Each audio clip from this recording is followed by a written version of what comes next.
What's up, folks? We got some glitching here with the audio. What the hell is that?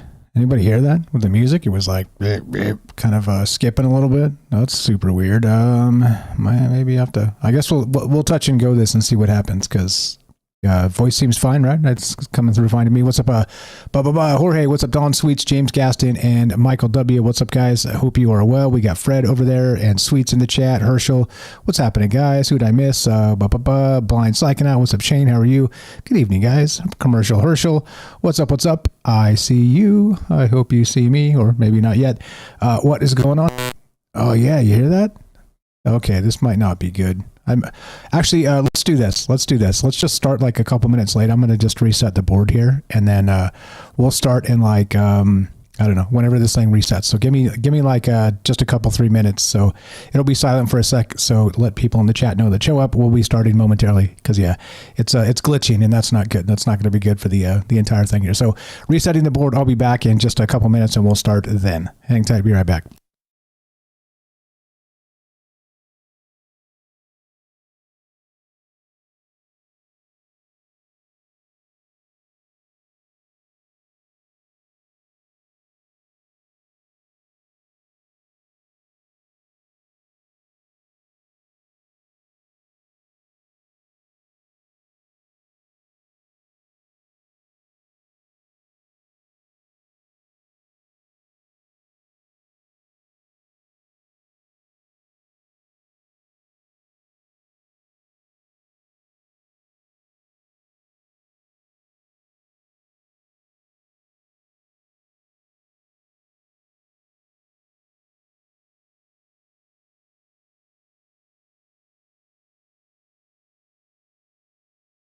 It's the same noise. What's up? Test. Okay.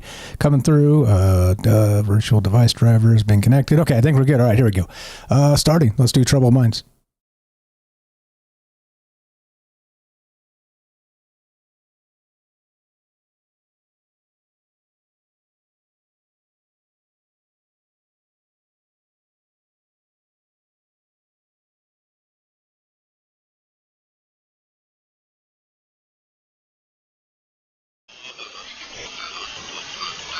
But I think the development of full artificial intelligence will spell the end of the human race.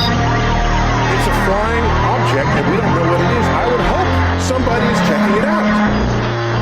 With the rockets or whatever, but incredibly fast, opposite direction. They were too fast to be an airplane. I'm glad the Pentagon is looking at this, because if it poses a threat, I want them on top of it. Well, the craft generates its own gravitational field. So you said there's lights in the sky? The internet has become the command center for criminals and terrorists. 911, what's your emergency? I need help, please help! Aliens won't let it happen. You know, that's what we're instructed to say. Roswell, Area 51. Alien kept deep under the ground. 1, 0,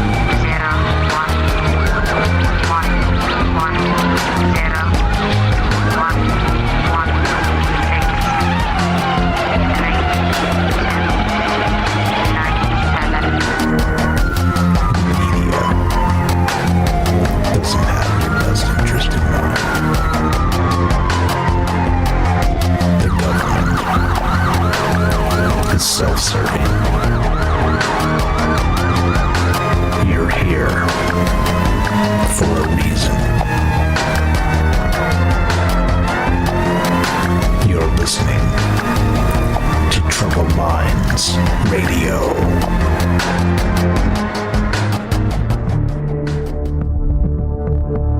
Broadcasting live from a secret bunker just off the extraterrestrial highway.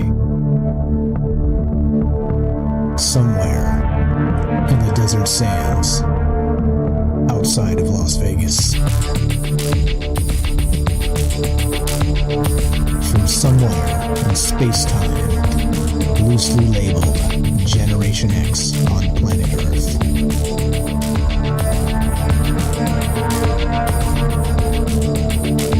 And asking questions of you in earnest into the digital darkness.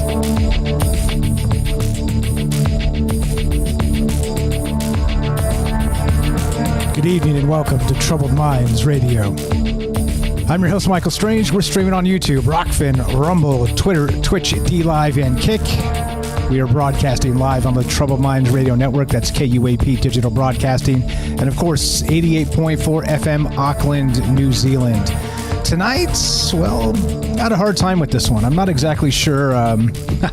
Well, I guess inspiration is one of those funny and fickle things. Let's see where this goes. Sometimes the ones that make you wonder about these ideas, maybe there's a reason for it. Anyway, we're talking tonight the silent ones, entities that observe but never interact. And funny enough, Herschel said in the chat, we're talking about lurkers tonight.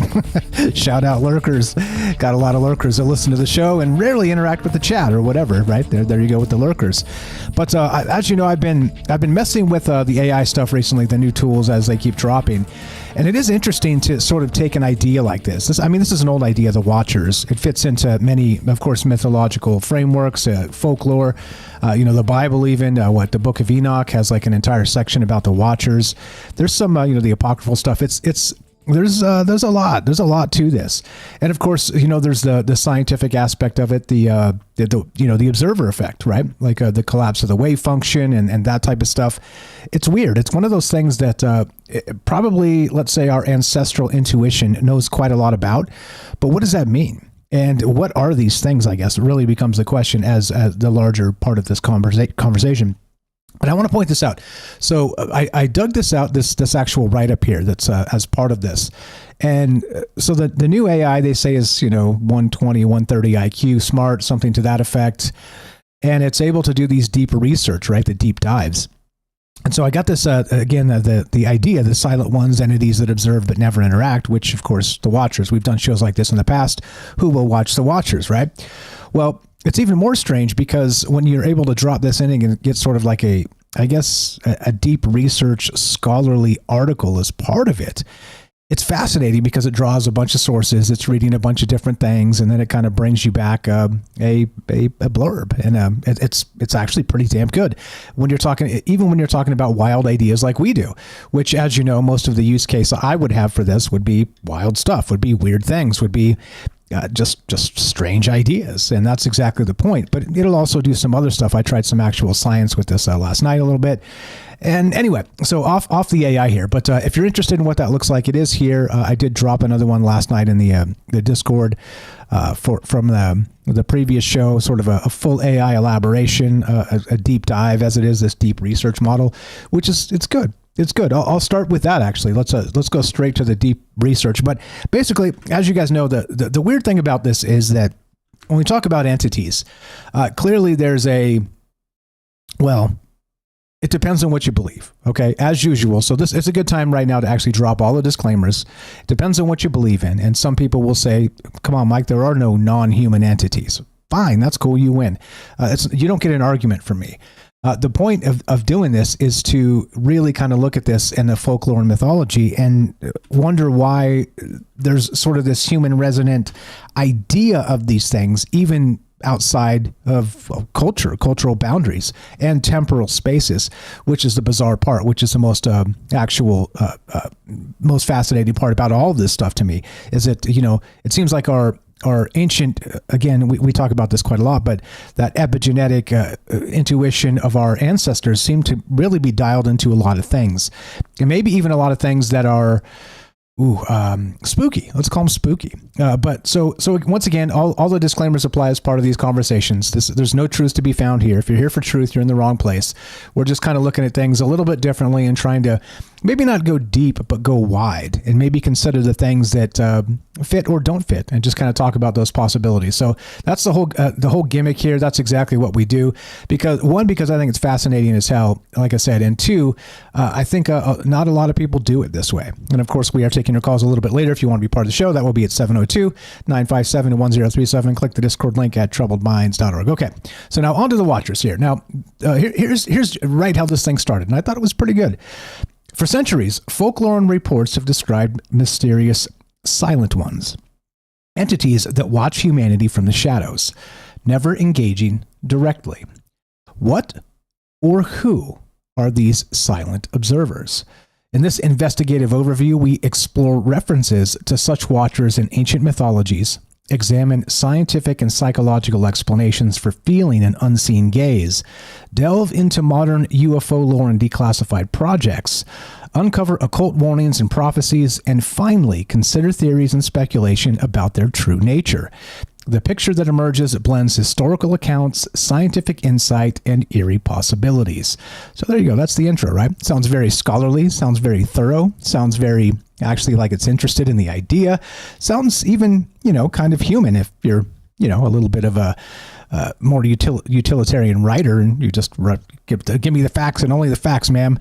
It's so far so good. But as you know, like when we talk about these entities, now back to the entities for a moment here, is that there's like I like to call this the Santa Claus effect. Okay. And we have discussed this in the past, of course, that, Santa is making a list. He's checking it twice. And I know it's not the holiday season, so hang tight anyway. We'll get back to that in December.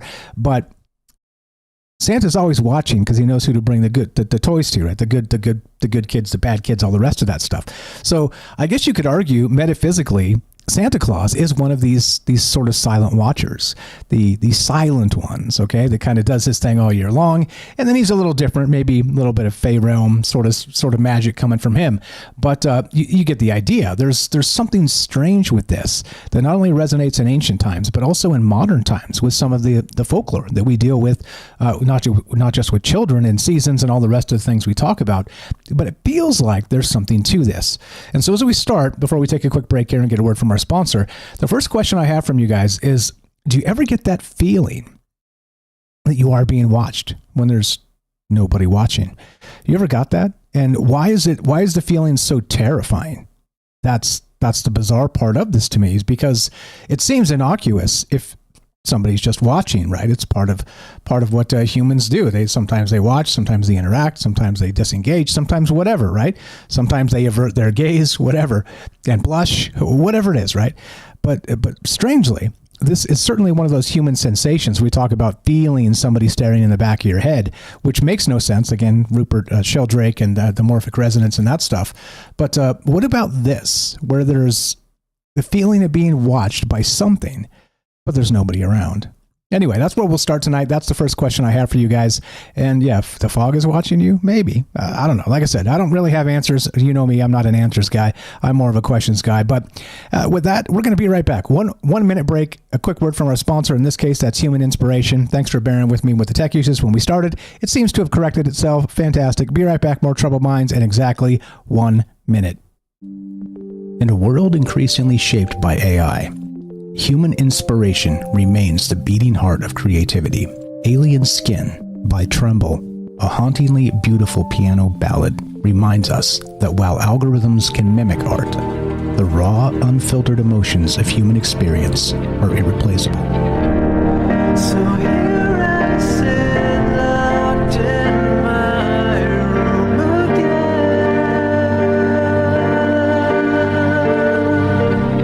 Written and composed by Jesse Ian in collaboration with Todd Smith, this progressive masterpiece delves into the depths of internalized grief and the silent toll of artistic compromise. As AI reshapes our reality, Alien Skin stands as a testament to the timeless power of human emotion and the complex beauty that only true artists can evoke. Experience the haunting beauty of Alien Skin by Tremble and support human inspiration. Available now on iTunes. And welcome back to Troubled Minds.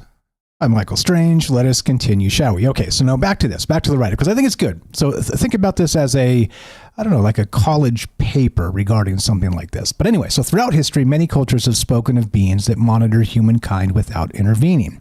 These range from ancient angels to esoteric guardians. In apocryphal texts like the Book of Enoch, the Watchers are a group of angels sent to observe and guide early humans. According to legends, some Watchers became infatuated with human women and broke their silent vigil, defecting to illicitly instruct mankind and procreate among them, giving rise, of course, to the giant Nephilim. We all know the tale. Shout out Illicit in the chat. Their story shows how beings originally dispatched only to watch had their judgment clouded by desire, leading to chaos and their eventual punishment. These watchers are depicted as towering overseers, reminiscent of the sons of God mentioned in Genesis, whose sole task was observation until temptation led them astray. In Egyptian mythology, the gods themselves kept watch over human deeds. The moon god Thoth was revered as a divine scribe recording the deeds of both gods and men. In the Hall of Judgment, Thoth observes the weighing of souls and dutifully records the outcome without prejudice. This implies a role as a cosmic observer, a being who watches and notes every act, remaining impartial. Some modern mystics link this to the idea of Akashic records. We've talked about that quite a bit recently as well. A kind of universal library of every event. In esoteric lore, there are even references to guardians or keepers of these Akashic records who observe and catalog human actions much as Thoth did in Egyptian belief. This is straight from the thing, like a one-shot paper written by, again, deep research OpenAI. I did it. It generated it checked 20 sources, and in 5 or 6 minutes, bam, cranked this out. And to be honest, it's pretty damn good right out of the gate. I was surprised. And it's very thorough, and it goes through a bunch of this stuff. So we'll get into some of these other traditions, but it's strange to me. Like I said, when you talk about entities, we got James in here, great. I figured you'd want to pop in here and talk about this. But when you talk about entities, right, especially let's say in the paranormal aspect of an entity, there are a lot. And most of them are defined by actually being interacting in some way, okay, like the poltergeists or whatever, and knocking things down, or actually appearing visually momentarily or making sounds. And this is sort of the most notable thing about these entities, a paranormal spirit, or however you want to call it. I mean, maybe even a dimensional trickster if you want to go that route. I don't know. Like I said, when you scale reality into multiple frameworks, then this could be anything, or maybe it's just the simulation playing a trick on us, right? Or of course, it always could just be a trick in our mind. mind as part of all that. But that whole idea of being watched and not interacted with is even more creepy, right? It's almost like you kind of wanted to punch you instead. It's like, well, why are you here? Like, if you can see it or you can hear it or you can sense it, even more creepy if you can't see it or anything, but you can sense something there. Has anybody ever had this happen? Love to hear your actual accounts of that, because that's pretty wild. But anyway, so back to this. So many spiritual traditions speak of invisible guardian entities that watch over individuals or even full nations. In Christianity and Islam, guardian angels and Kiraman Katibin, I don't know how to say that, or translated as honorable recorders, are said to accompany each person, observing their every action, like a guardian angel, right? In Theosophy, mention is made of exalted beings called silent watchers. Yes, now we're cooking. These are described as highly advanced spirits who watch and guard through the age-long cycles in what seems to be a divine silence. Now that's the creepy part, right? Why? One theosophical text describes a silent watcher as a vigilant presence who remains at their post from the beginning to the end of the life cycle. Essentially, a spirit sentinel who observes humanity's progress without direct interference. While ancient lore attributes our sense of being watched to actual entities, modern science offers alternative explanations. Neurology, psychology, and physics shine light on how the feeling of an unseen observer might arise naturally, which we'll get to momentarily here. But it is pretty thorough. Like I said, I was impressed out of the gate, just kind of putting some stuff in here and watching it do. I had to do all manner of stuff, actual scientific stuff. I was putting it through the paces a bit last night, and this is good. I mean, I didn't have to manually go write this stuff and copy or paste anything over, or brainstorm. And I mean, it was just like, boom, there's the idea. Here's your article. Go get them, Mike. Yeah. So anyway, just a test here, just a test case to kind of read some of this to you guys and see that the much hyped AGI might be closer than we think. Okay, that's part of it. But yeah, sorry for starting late and the weird tech stuff, but thank you, because now we're going to have nice audio because the board has been reset. But James, actually, if you want to pop in here early, if you got anything, I'm not sure. I know I'm sneaking up on you, but there's tons of stuff for me to get to. Of course, I got a whole laundry list of things, but this is right down your alley as, of course, the paranormal expert at Troubled Minds. Welcome to the joint, my man. How you feeling tonight? And what do you got to add as we go?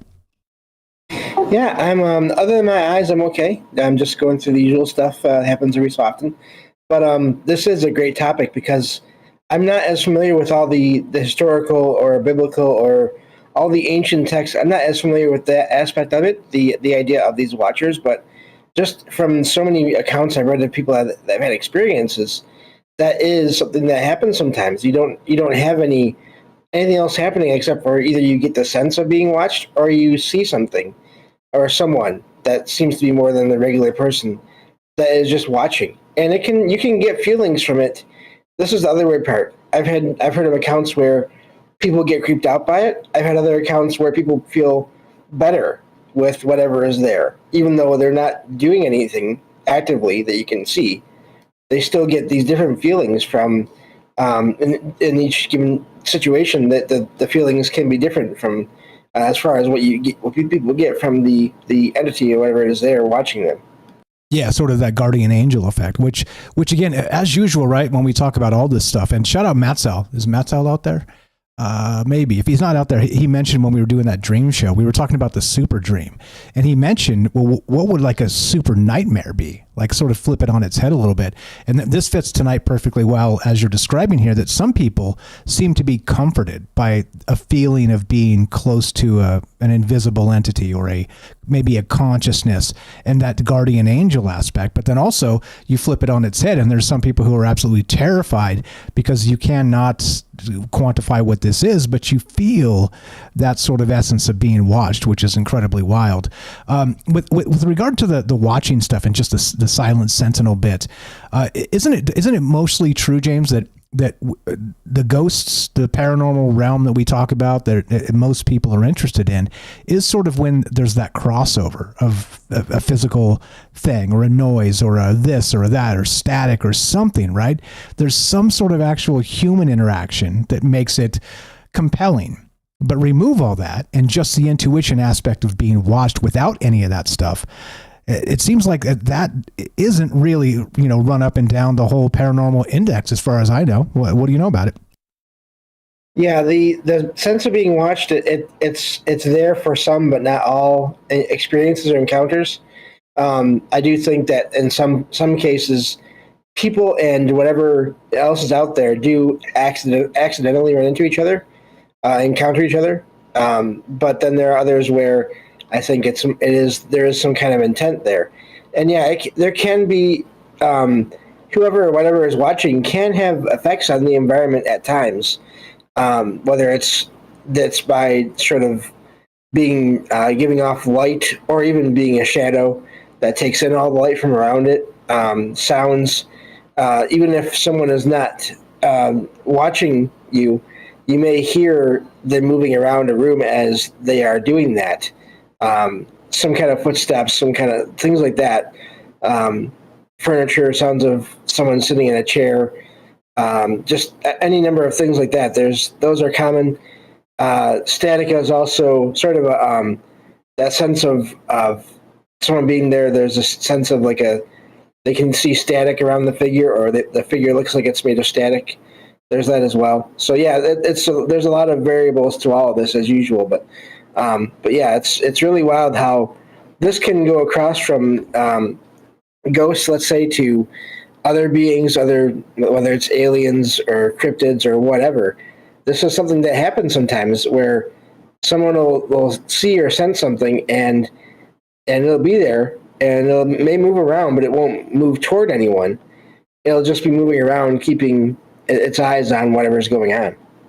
Yeah, and again, the perpetual observer that's there for eternity. It's a scary thought. But I mean, okay, but here's the deal regarding this. Now, if there are dimensions, and what I think there's a new science article out that said they just found that photons react in 37 dimensions or something, right? So, some like a 5D chess just became ridiculous. However you want to look at it, right? But I mean, if you look at that as a sort of these scale dimensions and that idea of maybe. You would expect entities that were alive and had agency and were, advanced technologically to not just be able to conquer their own, but then maybe explore others. And so maybe that's part of it, is you can kind of it's easy to see, but it's difficult to interact. I don't know. There's a lot of ways to look at this, of course, but basically what I want to know tonight from you guys, if you got tales on this or experiences with it, that's the most compelling stuff to me. Like they say, right, that anecdotes aren't data. Okay, fine, that's true. However, when you get enough of it and you get enough of these same actual experiences, I don't know. I think you have one foot in both worlds and can talk about this in a lot of different ways, which is fantastic. But yeah, we got Joe in Florida coming up. You are next, my friend. Got a minute left, James. Anything to add to that? You're welcome to stay, of course. I figured this one would be right down your alley. Glad you're feeling a little better, and welcome back. Go right ahead. Yeah, I can give an example of this sort of feeling of being watched. There's this one time when my dad had just moved into, or was moving into, a house near me, and I volunteered to stay in the house while he and another family went to get things and then bring them back. And while they were gone, the only time this happened in this house, only time anything weird happened there, while I was sitting in the living room. Of course, there's no TV yet, nothing going on there yet.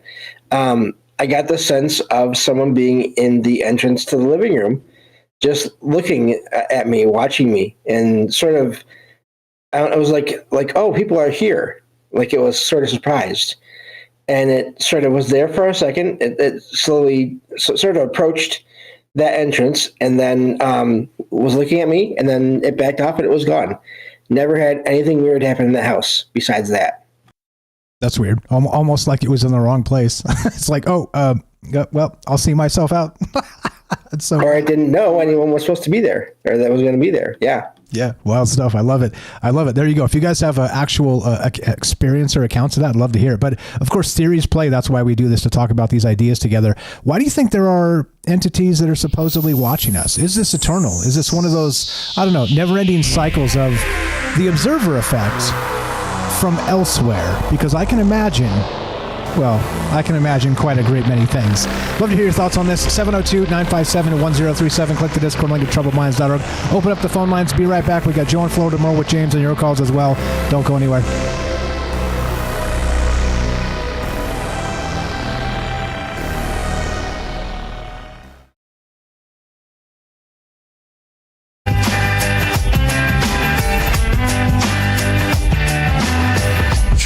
mind, the words they cast, heavy shadows from the past. A restless heart, a searching soul, seeking space to become whole.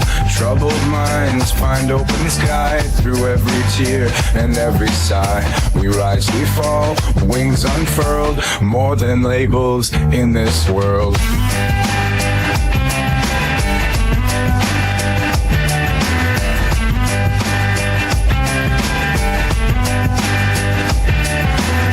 In crowded streets or empty rooms, our echoes chase away the gloom. A spark of hope, a whispered truth, a shared melody, our fountain of youth.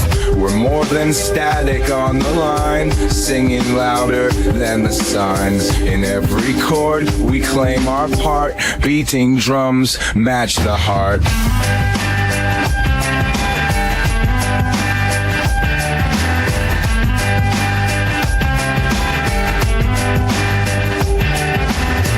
Grab the strings, we tune the stars. Punk rock anthems heal the scars. A blended mix of rage and art, painting freedom, that's just the start.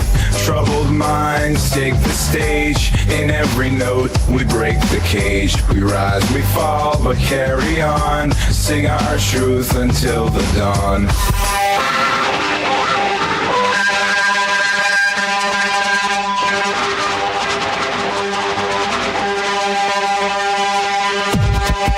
In the quiet after the song, echoes of our rights and wrongs. But the music speaks for peace. In the chords we find release. Troubled minds now rest at ease. With every breath we seize release. We stand, we soar into the light. Our anthem roar into the night.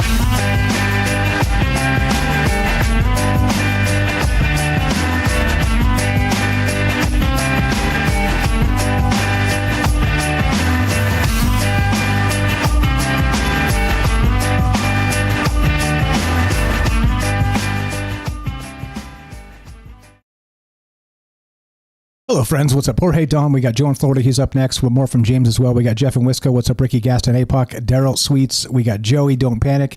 That's Don't Panic's his nickname there was to differentiate between the Joeys we're always surrounded by. Michael W. What's up? Eric is here. I see you guys. Hope you're doing well tonight. Just hanging out, doing what we do. Weird stuff by Dark of Night. The Robert is over on Rockfin and also on the phone line. We'll get to him after Joe. What's up, Bobby Broadway? We got Backass Weird World. We got Jen's here over on YouTube. How you guys doing? What's up, Mr. Mission Control? Who'd I miss? If I missed you, just say hi. I'll say hi back. Doing my best to keep up. Running a little bit behind because of the weird glitch when we started tonight, but I think it's fixed. We're good to go. Over to Rumble.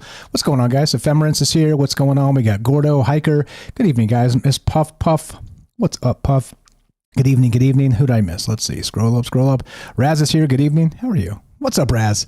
Hello. I know some of you guys wake up early or stay up late to be part of these conversations and hang out with us live. So thank you for that. Appreciate it very much for working us into your schedule.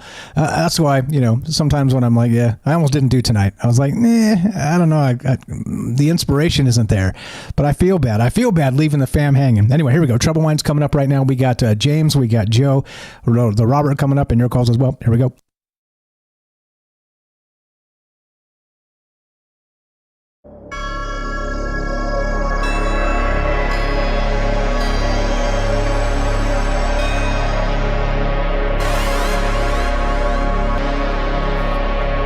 Welcome back to Troubled Minds. I'm your host, Michael Strange. We're streaming on YouTube, Rockfin, Rumble, Twitter, Twitch, D-Live, and Kick. We are broadcasting live on the Troubled Minds Radio Network. That's KUAP Digital Broadcasting. And, of course, 88.4 FM Auckland, New Zealand on the Underground Media Network. Tonight, what if unseen eyes have been watching us since the dawn of time? Never interfering, never speaking, only observing. Could these silent entities be cosmic archivists, reality's custodians, or something far more unsettling? If their purpose is to wait, then the real question is, what happens when their waiting ends? Of course, because that becomes the final question of all things. What happens when the waiting ends? Yes, indeed. I'd love to hear your thoughts on this. If you want to be part of the conversation, we are taking your calls at 702-957-1037, and love to hear it. James, we gave you just a little bit of a pocket there. If you got anything to add, go for it, and then we'll go to Joe and the Robert after that. No, just not too much, except just glad to be here, and looking forward to all the other calls. So that's it for now. Right on. You are the best. You know him, you love him. James Salcido, the paranormal expert of Troubled Minds. He's going to be sitting in, but go check it out. Go to troubledminds.org, click the friends link. It'll populate there, and then just go down and says follow James. Click that, please, and go follow him in all the places. And thank you again for all the help, as always, the glue of the show. What do you guys know about this? These silent watchers, right? It's an oldie but a goodie, but there's a lot of different ways to look at it, and especially when you can kind of feed it into these new AI systems that are supposedly writing, college-level papers. That's kind of interesting on weird stuff, Troubled Mind style stuff. Anyway, love to hear your thoughts. 702-957-1037. Click the Discord link at troubledminds.org. We'll put you on the show just like this. Let's go to Joe in Florida. What's up, brother? Long time no talk. Hope you're well tonight. What's going on? Go right ahead. Good evening. Are you there? Can you hear me okay? Yeah, better. Much better. Okay. I must have had a button on because I haven't used the microphone in a while. Fun topic. Hope everybody's doing well. Can't wait to hear Robert. I haven't heard him in a while. James, how you doing? Well, I'm thinking you could be an atheist and not believe in anything, but I'm hoping that all of us here listening have had some kind of experience where you're like, what's going on? I could tell you stories from the funeral home, stories which you've heard already. As far as an observer, I think I have this feeling that we're being observed, maybe from a distance as a whole around the planet. The reason why I say that is because we can be observed every day. When I look at orbs, when those orbs pop out, whatever you want to call them, UFOs, UAPs, orbs, whatever that is, I tend to think they show up. And I know in my family what I've said it before a million times on the show.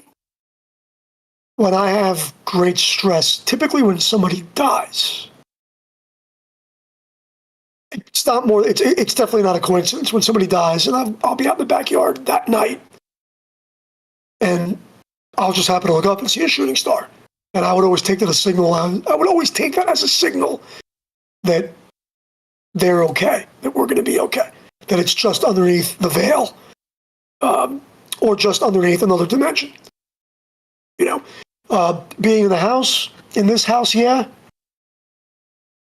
we first moved in, I had some weird things. My wife didn't. My mom lives with us. She had some weird things here in the house. Not that I think it was family.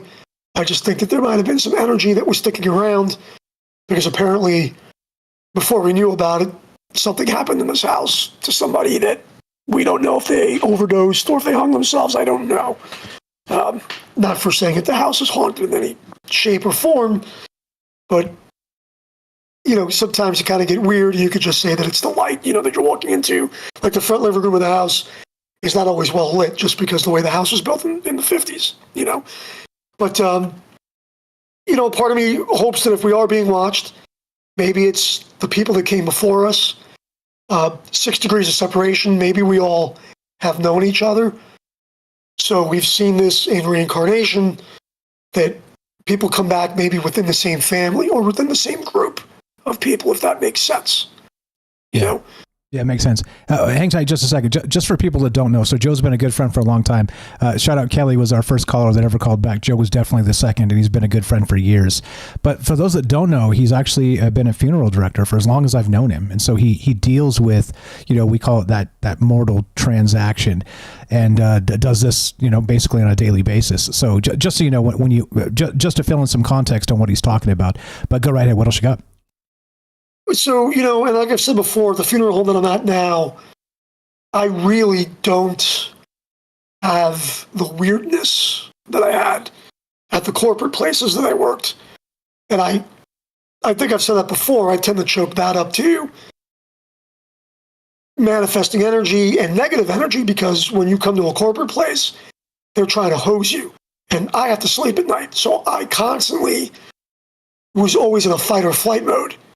And I think that if there's something around in the local vicinity with the family, weird stuff would happen. I mean, it would make your hair stand on end. I've had stuff happen with my family. But in the funeral home that I'm at now, I get very little of that. However, sometimes when I'm making an arrangement with the family, the lights might flicker, something might fall. You get little and people will look at that and they'll think, I'm like, well, you know, you don't have to believe in anything, but you got to believe in something. I don't know. That could be your sign. And I don't judge people. They just, you know, something might happen in the funeral home, or there might be a bird on somebody's car. I don't know, but those are the little things. You know, at the other place that I worked at, I've had my hair stand up on end. I've literally heard, you know, a heavy door close, like an emergency door. You push the handle on the door and it opens up like a door to a school or a church. We would have doors like that in the funeral home. Literally, me and a friend of mine that she worked there, we literally heard the door open and slam shut middle of the day, and we looked down the hallway and there was nobody there. Nobody there. And that was kind of strange, you know? But yeah, I mean, I think there's people watching, and I think that maybe they interact somehow. We see that on TV shows and sci-fi. You know, we can look at Tesla Nikola Tesla being pushed, maybe having dreams. Was he going into the wavelength? Was there somebody watching him? Was there somebody every once in a while kind of pushing us along? You know, like you alluded to in the beginning in the Bible. And then I look at these orbs and these things that are coming around, and maybe they're not from another dimension. Maybe they live here, and they are observing us just to make sure that we don't supposedly blow ourselves up. We've talked about that a million times, if they might interact or, you know, come in, you know? Absolutely. Or, you know, go ahead. Or people that maybe have drank too much, and we know that, you know, how did we get home? How did we escape that? Oh my God, a split second later. Was it just us picking up on things? Or was something whispering in our ear? You know, and maybe it was kind of ourselves. If there's a quantum matching pair, whatever you want to call about it, you know, whatever you want to call it. Maybe, like I said, Matrix, that's another thing, Matrix theory. Maybe we're sitting there playing our avatar here. And then maybe we kind of cheat a little bit, kind of like when you're playing pinball, you tilt the machine. You know, like, hey, don't make a left today, make a right. You know, I don't know. It's a good subject, but in a way, I think we could come full circle. It just depends on belief. Again, if you're an atheist, I don't know how this would apply to you, but sometimes when we die, if the energy just goes somewhere else, maybe it's just over in another dimension that we really can't break into. Yeah. Also, like the movie Ghost, or Poltergeist, like you said. Or Matrix, as you described too. I mean, because look, even if you are an atheist, it doesn't matter. Like, that's why these conversations play with me. Like I said, I try and be as agnostic in all ways as possible, as just a descriptor so people know that I'm not coming at this from any particular angle and why this stuff fascinates me. It's not just sort of folklore and mythology and experiences told throughout the millennia here. It's also stuff that continues to happen. So it does make me go, what's going on with this? Now, I got a question for you regarding the weirdness. Does it make some sense that in the Book of Enoch, where the Watchers were supposed to be exactly that, but they fell into temptation and eventually became sort of the Promethean firebringers of technology and even teaching people how to create war and kill each other and all the rest of this. But they actually moved into the temptation of procreating with the mortals. Now, take that metaphorically and then move it to a dimensional space. If there are Watchers from who knows where, you decide where that is, and they're waiting, are they sitting there waiting and trying to not succumb to temptation? And what does that mean when they do? Do we get alien abduction experiences? Do we get hauntings? What happens when they can't contain themselves anymore? Metaphorically, I don't know. It was a wild thing I was thinking about when we were talking about there. But yeah, fire stuff. What's your take there? You could say that the Immaculate Conception, you know, maybe in my mind could be an example of that if you believe in that. You know, the gods playing with us. Maybe, because theoretically I think that all of the angels or Watchers or whatever were probably maybe jealous because supposedly if we were created with free will and they had to follow orders, which they broke. But all of that, which I wrote in a little note here, which I should have brought up in the beginning, all of these stories, to me, these organized stories, just reek of control and leadership. And the other way it could be used as an excuse for our bad behavior.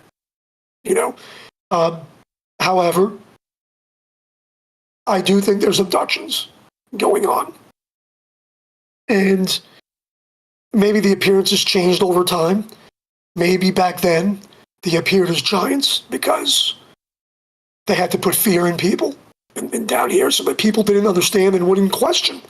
Because let's face it, we never questioned authority. None of us questioned authority.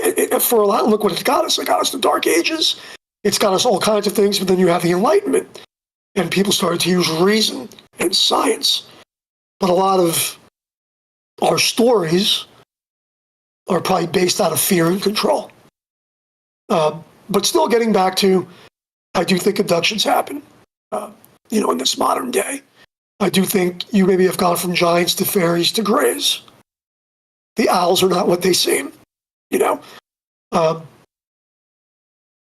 maybe those were the first hybrids that we don't know. Maybe we were like the Garden of Eden, totally ignorant. And, I'm kind of mixing stories here, but when we were given the fruit, or when these people came down, and we had original sin or Pandora's box, now we have to deal with that. Now we have to deal with that. Ignorance is bliss, right? But it's a curse to question. It's a curse for us to know that we could be boiling in a pot and we can't do much about it. That's just a curse, right? Would you like to know that? I mean, I don't know. I mean, right? Look at us recently. Look at us here on this show, right? Trying to contribute, trying to help each other out, trying to maybe think a little bit positive when we know just outside the door, our neighbors could be, all Agent Smiths. You could bring up a subject and everybody turns into it. Everybody can be fine, but the minute you bring up a certain subject, everybody becomes Agent Smith. So I'm rambling at this point in time. Let somebody else go. No, good stuff. I appreciate you very much. Thanks for staying up late with us. Joe in Florida, always a pleasure. Welcome back, and we'll talk to you soon. Have a great night. Have a good night. Thanks a lot. You too. There you go, Joe. Joe. Again, such a good friend. Like I said, he called us one night. He was at the hospital with his son, and he just found us randomly on I think it was Facebook back then. We were streaming on, and he just gave us a call, and he's been a friend ever since. Just kind of talking about these ideas and considering things. Again, sort of checking outside of your own dogmas, whatever that is. Again, politically or otherwise, and considering these ideas in the full scope of what it means to be human. It's been a wild journey. We've met a lot of great people, and to many more. Cheers to that. Fantastic stuff. Appreciate the call, Joe. Anything to add to that, James? We got the Robert on the line. We'll go to him momentarily here, but if you got anything to add, go right ahead. Great call from Joe. Always glad to hear from him. The idea of, I've heard accounts of people who have said, I saw or I sensed this presence and it just stayed there and didn't do anything until this happened or that happened. And then it made an action to, usually a lot of times anyway, to help the person out in a situation.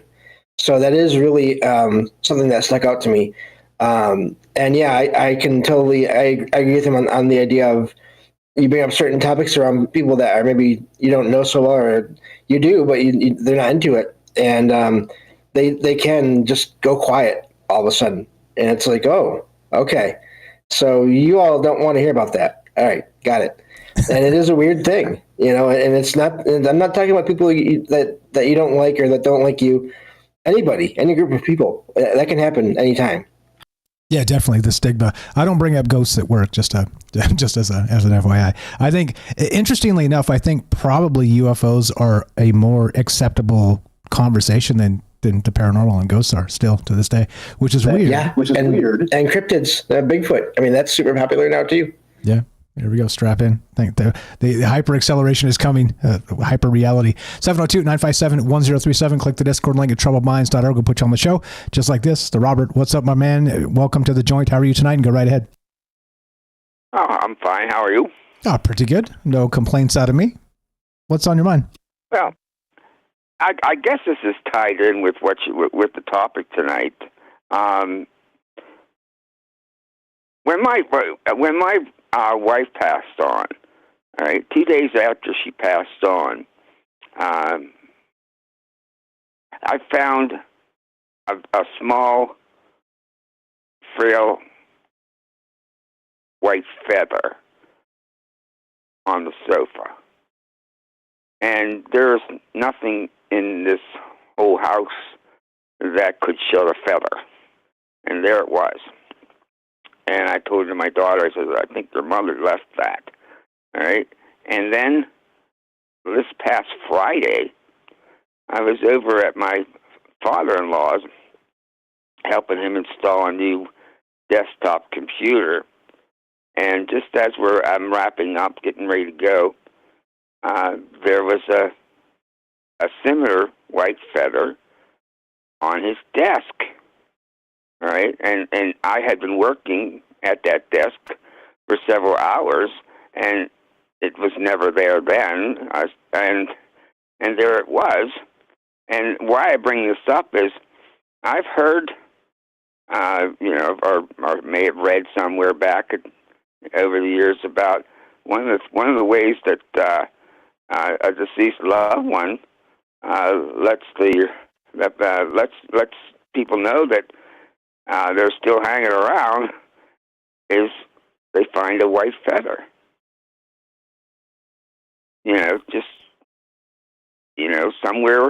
Somewhere where you wouldn't expect to find one, as a message.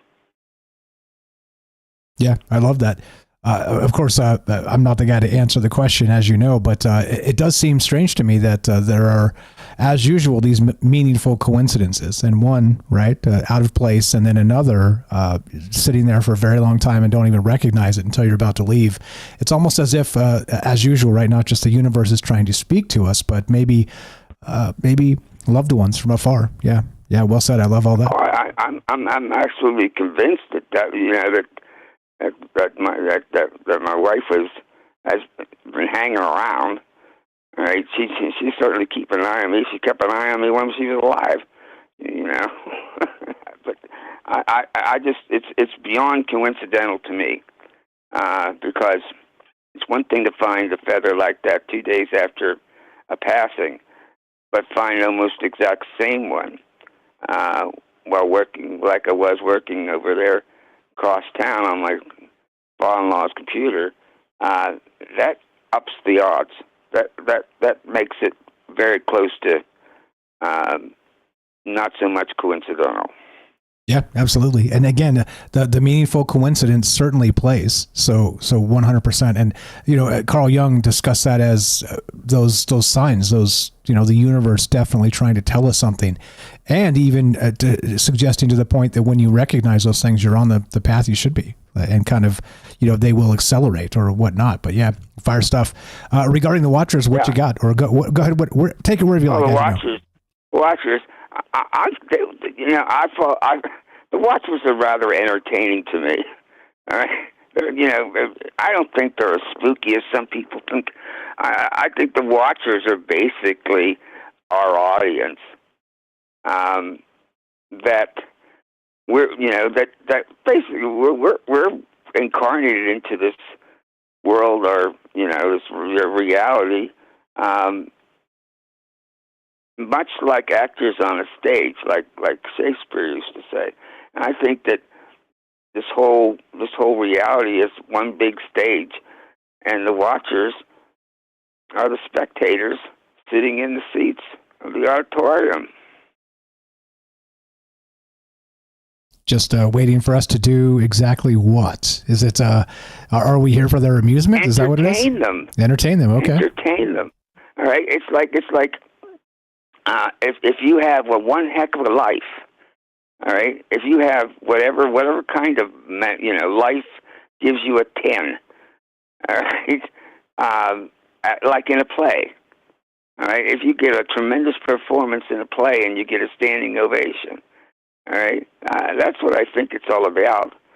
Because I think that on the other side it can get boring, and we incarnate to not only entertain ourselves, but entertain them. Okay, I dig it. Now, when I asked Joe, I brought up that fact that the original Watchers, again, Enoch's Watchers, were eventually, they succumbed to that temptation and mated with mortals and brought them, the forbidden knowledge and all the rest of the things. Do you think there is maybe that interaction that can happen and the Watchers themselves are trying to hold themselves back? The only way that could have happened, the only way it could have happened is if the Watchers incarnated themselves and became flesh. Okay, I'm with you. I'm trying to imagine what that looks like. I don't know. Well, it would look like it could look like anything. It could look like an alien. It could whatever the Watchers, whatever organic life in this reality. All right, they could incarnate into. All right, and I would imagine they would incarnate into something that was at least humanoid. And that's how that's where the temptation was to stay where they're at. Instead, they didn't stay where they're at. They incarnated, and they shouldn't have done it. They were forbidden from doing that. Yeah, exactly. Which again, the begets of the Bible begat the giants, and so the Nephilim, as we're told. So, as Eric said in the chat too, that back in those days there were giants. So yeah, I don't know. Again, as usual, it just depends on what you believe, the cosmologies, and all the rest of it. But yeah, fire stuff. What else we got regarding this? Do you think that these things are mostly neutral, malevolent, benevolent? What's your take there? Oh yeah. They're not just watching us, and enjoying the play. The idea that they don't get involved, I don't believe that's the case. I think that if you're going, if you're going to, something's going to happen and it's not supposed to happen, they may step in there and prevent something from happening in their own way. But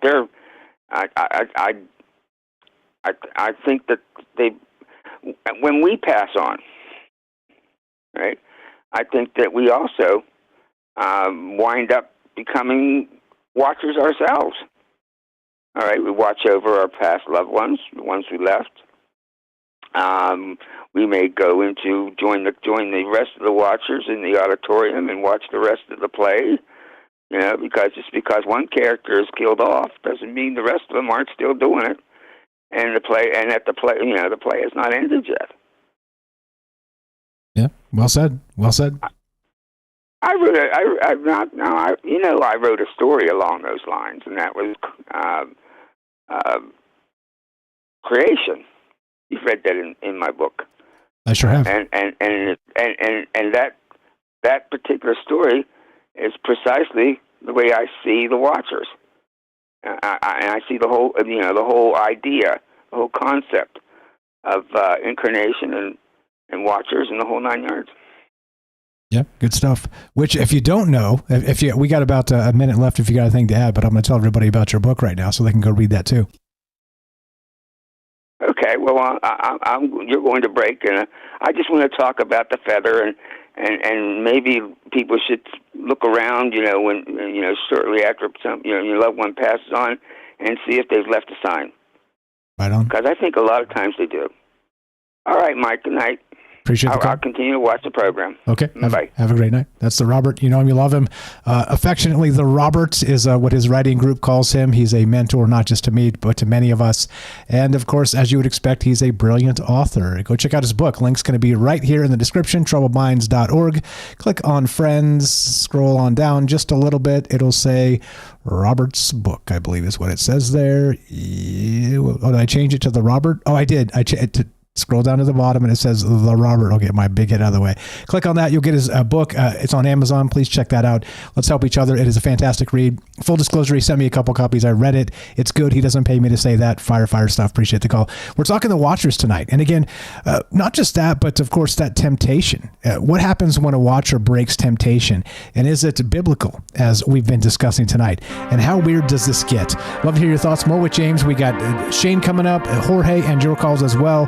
702-957-1037. Click the Discord link at troubledminds.org. We'll put you on the show. Easy as that. Thanks for hanging out. Thanks for being part of this. This is Troubled Minds. I'm Michael Strange. Be right back. More on the way.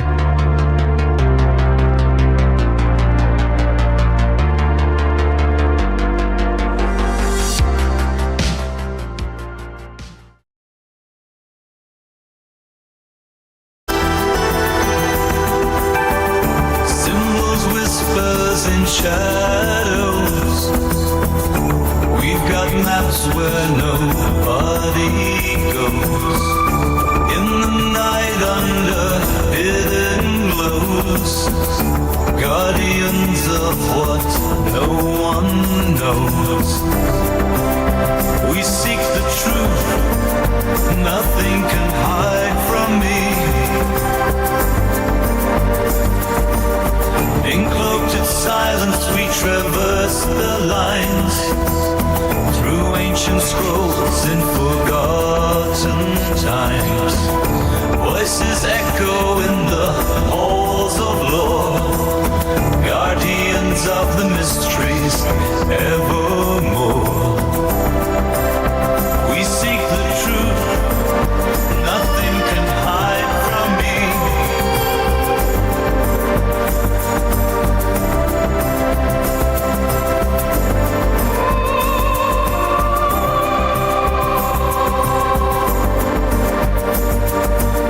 Where shadows meet in cryptic disguise, our eyes sharp against the everglows. With silver threads we weave the stealth to guard the past, forgotten world.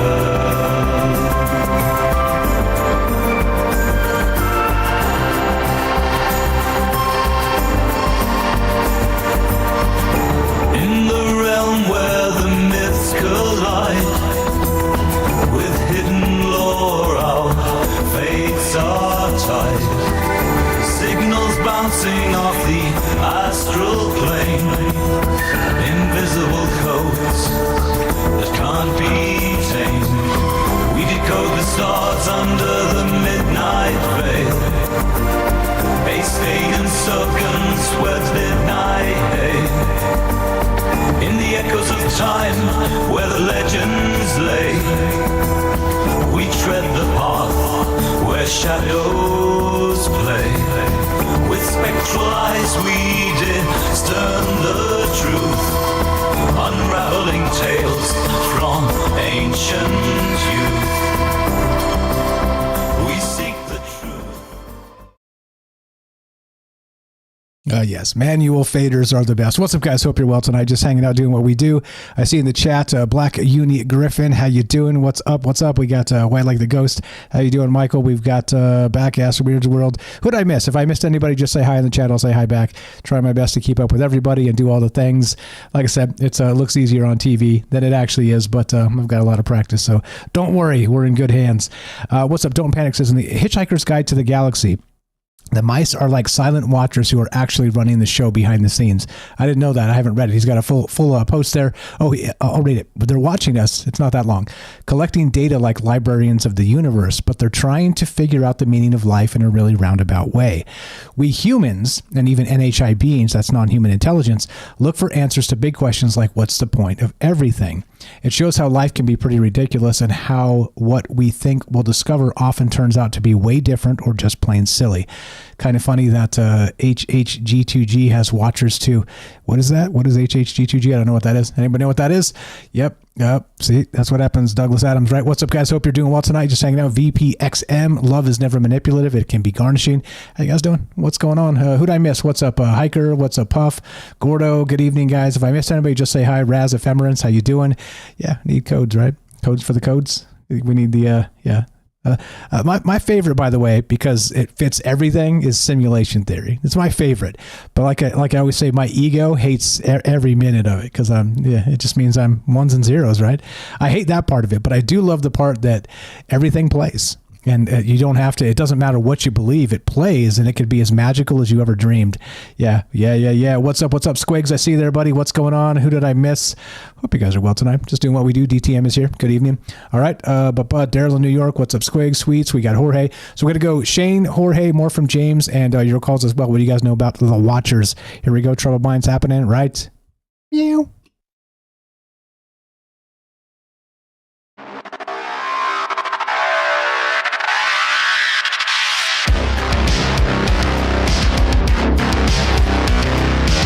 Welcome back to Troubled Minds. I'm your host, Michael Strange. We're streaming on YouTube, Rockfin, Rumble, X, Twitch, D Live, and Kick. We are broadcasting live on the Troubled Minds Radio Network. That's KUAP Digital Broadcasting. And, of course, 88.4 FM Auckland, New Zealand on the Underground Media Network. Tonight, what if unseen eyes have been watching us since the dawn of time? Never interfering, never speaking, only observing. Could these silent entities be cosmic archivists, reality's custodians, or something far more unsettling? If their purpose is to wait, then the real question is, what happens when the waiting ends? Love to hear your thoughts. 702-957-1037. Click the Discord link at troubledminds.org. Anything to add to that, James? And we'll go to some calls here. Two things real fast. Great call from Robert. Also, regarding Joe's call, I didn't get to say before, we have another synchronicity with your show and my shows, because on my next shows with the Arcane Observer, we're going to talk about historical abductions of people and what or who might be behind those, whether it's Fae or other aliens or other beings throughout history. So we haven't even done those shows yet, but that is the plan, and here that topic is tonight as well. Oh, right on. Sweet. We're bouncing syncs off of each other in the cosmic space here. HH2, Hitchhiker's Guide to the Galaxy. I see that, Joey. Thank you. Appreciate that. I'm familiar with it. I've never read it. I've heard it's a banger and everybody should read that. I'm slacking. But also, by the way, I've never seen Beetlejuice 1 or 2. So take that, James. 702-957-1037. Click the Discord link at troubleminds.org. We'll put you on the show just like this. Thanks for being patient, friends. Let's go to Shane, the blind psychonaut. What's going on, brother? You are on Troubled Minds when you get in here. Welcome to the joint. How are you, sir? And go right ahead. I'm good. How are you and James doing tonight? Pretty good. I can speak for myself. James? Doing okay. Well, that's awesome. First thing, if I get off topic, just nudge me back on topic. Just wanted to put that out there. Cool? Perfect. I got your back. So, this one is, like all of them, weird, but I think there's a lot of evidence of some type of being or something, if you could say, like watching us over our shoulders. I mean, you can even go with the Anunnaki, the Greys. I mean, there's cave paintings where they are depicted, like what they look like, Greys, or even the Nazca lines. From what I remember, there's at least one that looks like a Grey. So there's something that's in the psyche of people from as far as we can depict, like written history until now, that something similar looking is happening. Now, I think in today's society, especially with all like the technology, the constant bombardment of radio waves, TikTok, all of that clouds our mind, where some of us are still able to have that. You know, when you're in the room, you're like, oh, what the heck? You know, you have that weird feeling, your hair stands on the back of your head. Or if you have like a cat that like randomly looks in the corner, you're like, yo, stop that. Like, don't do that. Yeah, you're creeping me out, bro. Stop it. Totally. Yeah, they're just like staring. You're like, yo, yeah, it's just bananas. You're like, what are you doing? You're freaking me out. And it's always like late at night too, right? Yeah, or oddly sort of out of place in the moment. It's incredibly weird. I got a thing for you too, but go ahead. What else you got? Oh, but yeah, I think as our ancestors, they didn't, from what we know or what we think, they didn't have the type of technology we do, like with the radio waves, which I feel they had went down in more of a spiritual realm. But with us, and I think a lot of it's like purposely done, where it clouds our mind. A lot of us have that fog, you know, where you can't perceive other things beyond what is in front of you, what you can touch, smell. Now, I've heard, I don't know how true it is, that we have way more than 5 senses, but I think right now we're only limited or many of us are limited to the 5 until either you open it up, like intentionally with meditation, or a lot of people with near-death experience seems to, like, there's some pathways in the brain that seem to open up, or even people who dabbled into like psychedelic plants seem to open new pathways which allow us to perceive more than what's in our 3D realm. So I hope that makes sense. Yeah, it makes sense. Regarding the 5 senses, it is definitely a thing. So the 5 senses they sort of teach us are the basics. There's a ton more that kind of don't get as much play as they should, but for sure, 100%.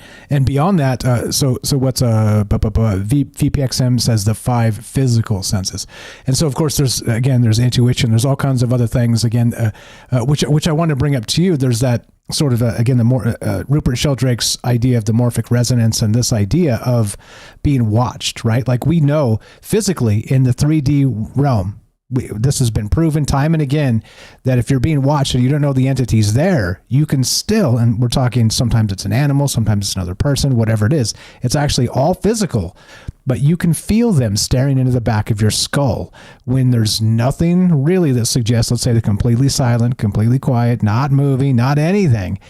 And you still recognize it, right? It's that predator-prey interaction as part of that, the sense, right? And so if that's the case, just a predator-prey aspect, it makes me wonder about the silent ones here. And so what, like when we get a weird feeling, right? Is it when their temptation, sort of their desire for us somehow is bubbling hot or something? I don't know. Just a that's what I want to kind of point out to you as a well, what if this? Oh my gosh. Well, what could be, like, if you want to look at like a nefarious aspect of it, which I've also heard, a certain entity is more of a evil entity, feeds off of our fear. And that could be them, wanting a meal, like, oh, I need some McDonald's or whatever. And, oh, this guy looks good, and then it's their energy, like you said, bubbling up, and our energies cross paths. And even though you can't see them with your eyes, but there's that intuition, or even you can feel them even physically, that static. Because I've heard even with, and I could be wrong, James, on this, where some people say they have that static electricity feeling when there's ghosts around, or the spider web. I don't know, is that right? Like, you've heard that, right? Or like totally off?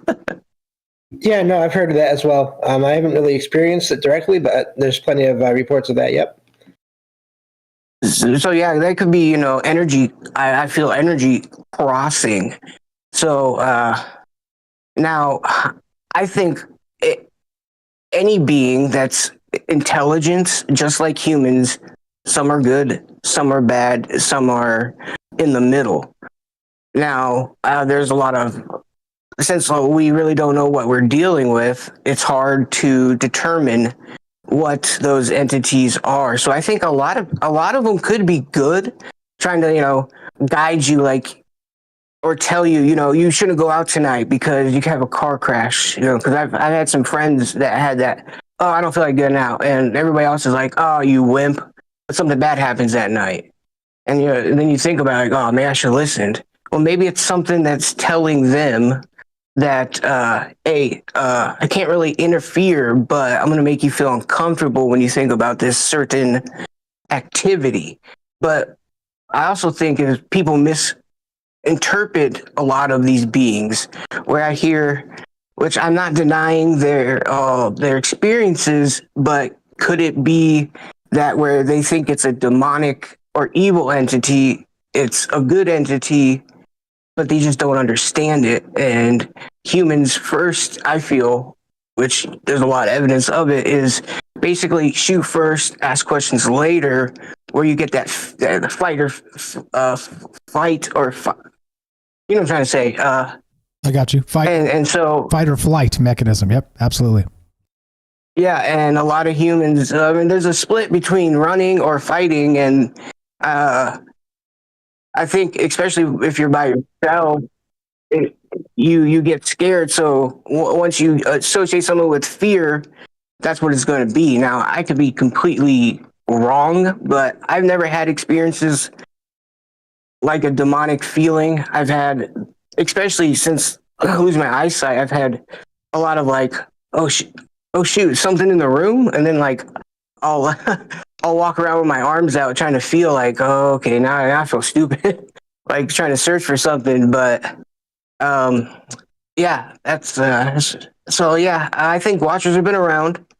I just don't, especially in today's society that we're clouded. You could chalk it up to what a lot of people say is our pineal gland is calcified, or the food we're eating clouds a lot of our judgment and brain fog. Now, if we clean that up, could that change a lot of experiences? I definitely feel that, because I don't watch TV. I watch, I can only watch, but I listen to YouTube podcasts, but I stay away from cable TV, mainstream stuff. And I think a lot clearer, even though I might not sound like it sometimes, but that's helped a lot. So that's one of my suggestions for people is lighten up on the tech. Well said, all that. And no, yeah, you are crystal clear all the time. There's no problems at all. Just to let you know. I know it is difficult, right? Because you're here, and there's a little bit of stress factor. I'm not going to throw you under the bus or be a jerk here. That's not my game. But with a lot of people listening, there is sort of that stress factor that kind of tongue ties your tongue as part of it. So yeah, don't even sweat it, bro. It took me like 3 years to get over it myself, and then the only way I got over it, by the way, was just failing so many times. I was like, oh well, we failed all the ways possible, so we're good now. Don't even care anymore. What else you got? It's funny because I was just going to make a comment about what you said. I actually was thinking the other day. I was like, you know what? Since I can't see anybody, I'd probably be pretty good at public speaking now, because I can't see anybody. I just talk. I was thinking about that. There you go. Yeah, you can just, you know how they say one of the tricks to public speaking is to imagine everybody in the room is naked, and then you don't feel so silly. Well, now you can just imagine they're all aliens, naked aliens, or, whatever, and it's all fine. Yeah. It is an interesting dynamic, right? Sort of the psychology of being judged by sort of speaking off the cuff. No, but you're very good at it. Great stuff, brother. What else you got? Well, yeah. And I think the speaker, I forget, I'm really bad with names, sorry, but the caller before me, maybe it was the one before him, but anyways, but this said it might be us that's the Watchers, which I feel it's a blend of us.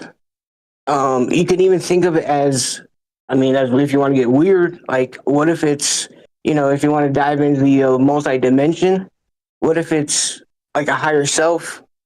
And then we're perceiving our higher self. Because, in the dream realm, you supposedly can ask your subconscious, if you become lucid, to talk to your higher self or a being, which I think that's the realm, which we've talked about, I don't know how many times when on here, that when we pass, when we dream, other entities, even interdimensional beings, that's the dream realm is the realm where a lot of everybody kicks it. Everybody hangs out. And in our flesh bodies, we have to hit a certain brain state, like the theta or delta, to allow us to put our so-called antenna to receive that realm. But yeah, I think it's a mixture. The Watchers, like I said, they've been here. There's evidence of it in history, the paintings,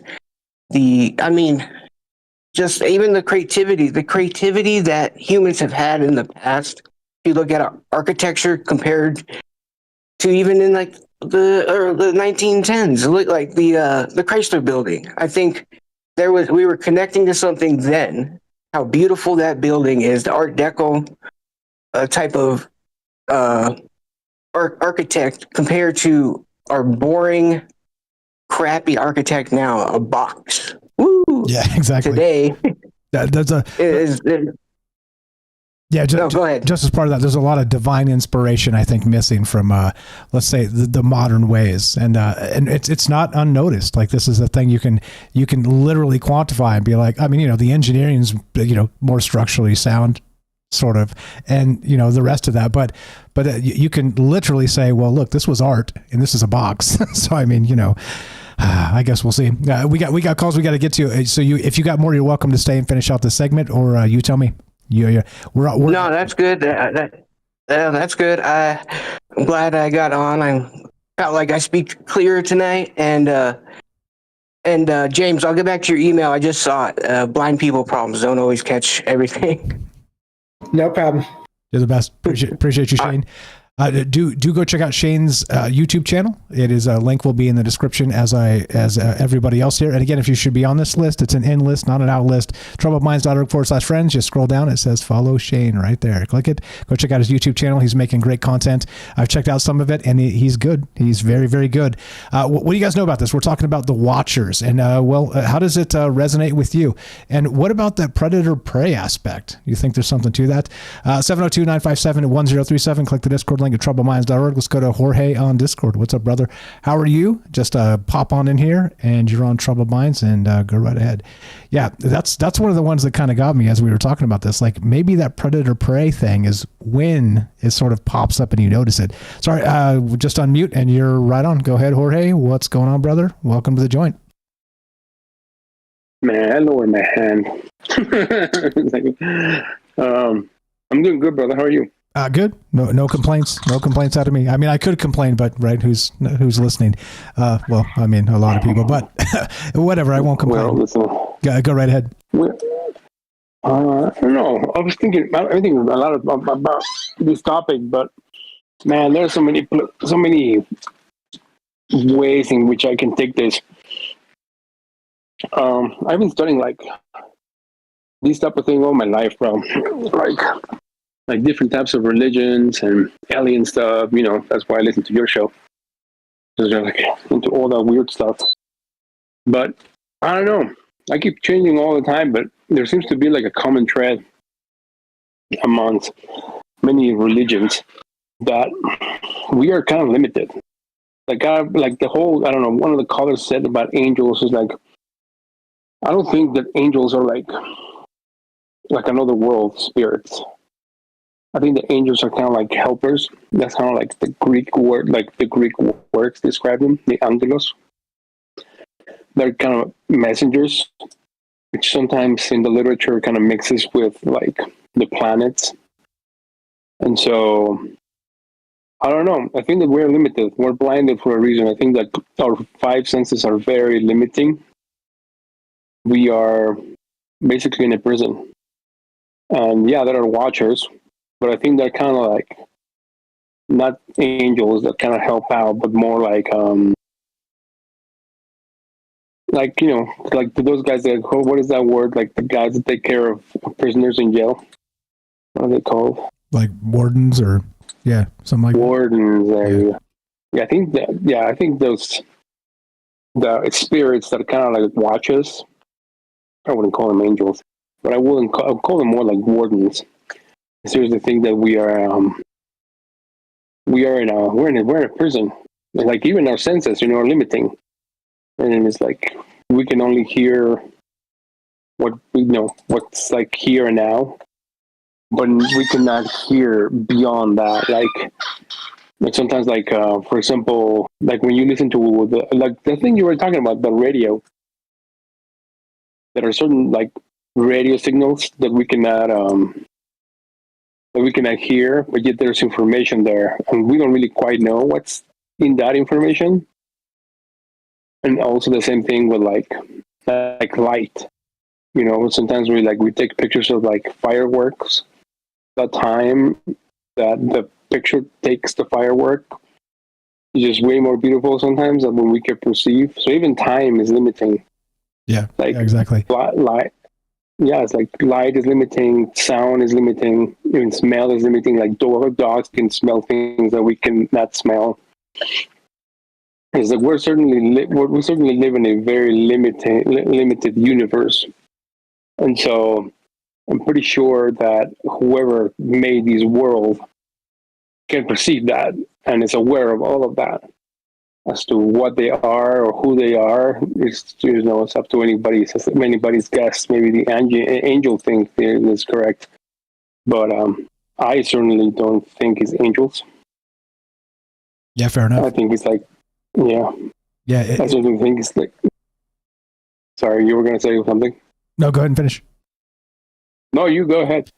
So basically, we're dealing with a limited spectrum of reality. Given the full spectrum of reality itself, all the things, surely we would be able to see some or sense some other stuff, right? Because again, I call it the meat suit experience. Being human is that human prism. Is that we can only filter so much information through us as part of the human experience. But what if we were, again, a demigod or a god or, greater than human, however you want to define that, AGI or artificial superintelligence, whatever it is, and able to have these filters out, collecting all the data all the time. I wonder if this type of stuff like that the observer effect and these silent ones and the watchers would suddenly become like a resonant energy that you could actually detect as they sort of maybe moved into your space or maybe turn their attention or gaze towards you. You know what I mean? Something like that, some sort of invisible level of energy that's kind of interested in particular things at particular times. That just came to mind. And I wanted to point out too, I was thinking about the way signals could work as you were talking there. And we know that quantum entanglement, right? Spooky action at a distance, as Albert Einstein said. What is it like if there's all this entanglement happening all the time with all manner of things, right? You can't really sort of, other than the entanglement itself, have the direct connection. But certainly, at least in my mind, there's going to be some also mechanism that's maybe sort of sloshing the cosmic soup a little bit. And maybe that's the intuition that we're sort of detecting as part of this conversation. Maybe the watchers are manifesting in that way, a very scientific way that we detect as something that we cannot actually perceive entirely. You see what I mean? Does that make sense? Yeah. I'm glad you mentioned that because, it's like the Mr. What is that called? Everybody call him the blind psychonaut. What do you call him? Yeah, Shane. That's Shane. Yep. Yeah, Shane. He was saying it's like in Carlos Castaneda, for example, he was able to perceive all the alternate realities with mescaline, or they call it mescalito. But there are other ways, like I meditate every day, and every day I get to see things that are pretty cool, and it's like we just takes years of like meditation for me to get there. It's like I don't use any substances for me to get there. It's just a lot of practice. But it's like stuff that I always wanted to see. I like now I get to see, or maybe I'm just imagining things, but it's pretty awesome stuff.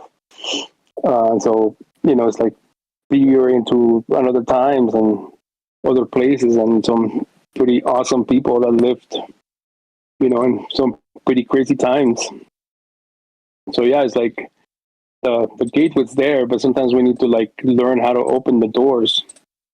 So more like Jim Morrison, the kind of like doors of perception type of thing. Yeah, we've done several shows on the doors of perception. That was a wild one, the first original one we did on that. But that's exactly the point, right? Is there's I call them reality tunnels, all the rest of that stuff. It's all an interesting human artifact, but also like I wonder how much we're leaving off the table by not recognizing sort of the things that our intuition might pick up on, but there's signals that might be out there.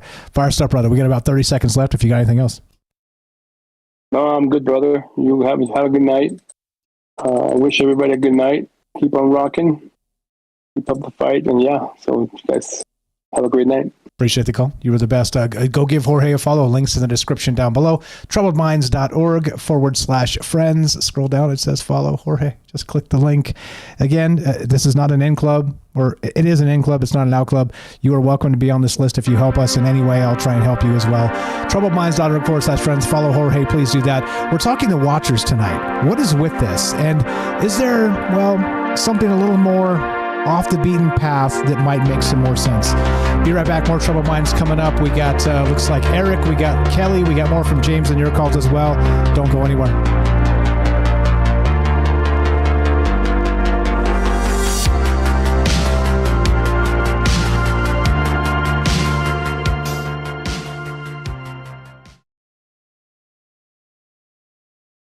cryogenic slumber, lost in the lunar night. Your face a faded number among the stars so bright. Dreams of forgotten echoes, waiting for time's command. Curtains of grey and sorrow, the lonely lunar sand.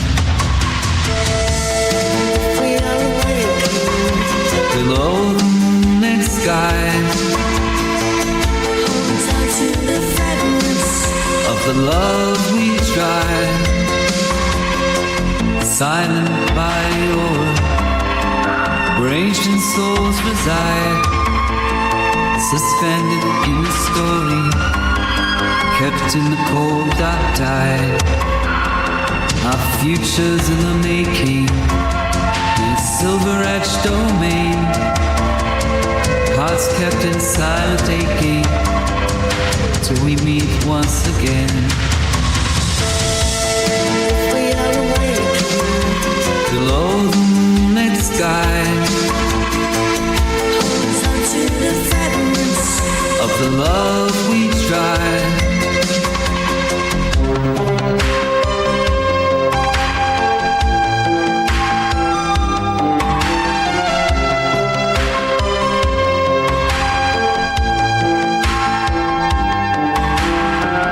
Frozen time we're resting, waiting for dawn's embrace.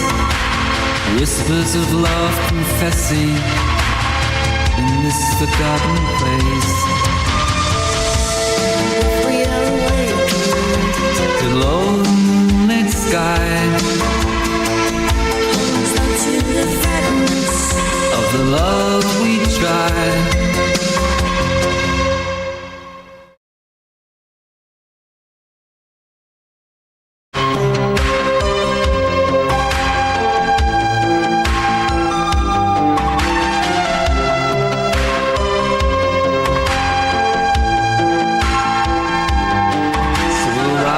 With the morning glow, and the light will come to know. Below the moonlit sky of the love we tried, in the depths of lunar silence, our destinies intertwined. Memories kept so vibrant in the vacuum deeply mine. The tale of cosmic yearning across the astral sea, and the fires of hope still burning for when we finally breathe free. Indeed. Who'd I miss? What's up? Kramos is here. David on the road. I saw you there. What's up? We got Joe in Florida. Thanks for the call earlier. Gaston. Let's see. Squigs. What's up? What's up? If I miss somebody, just say hi. I'll say hi back. What's up, Joey?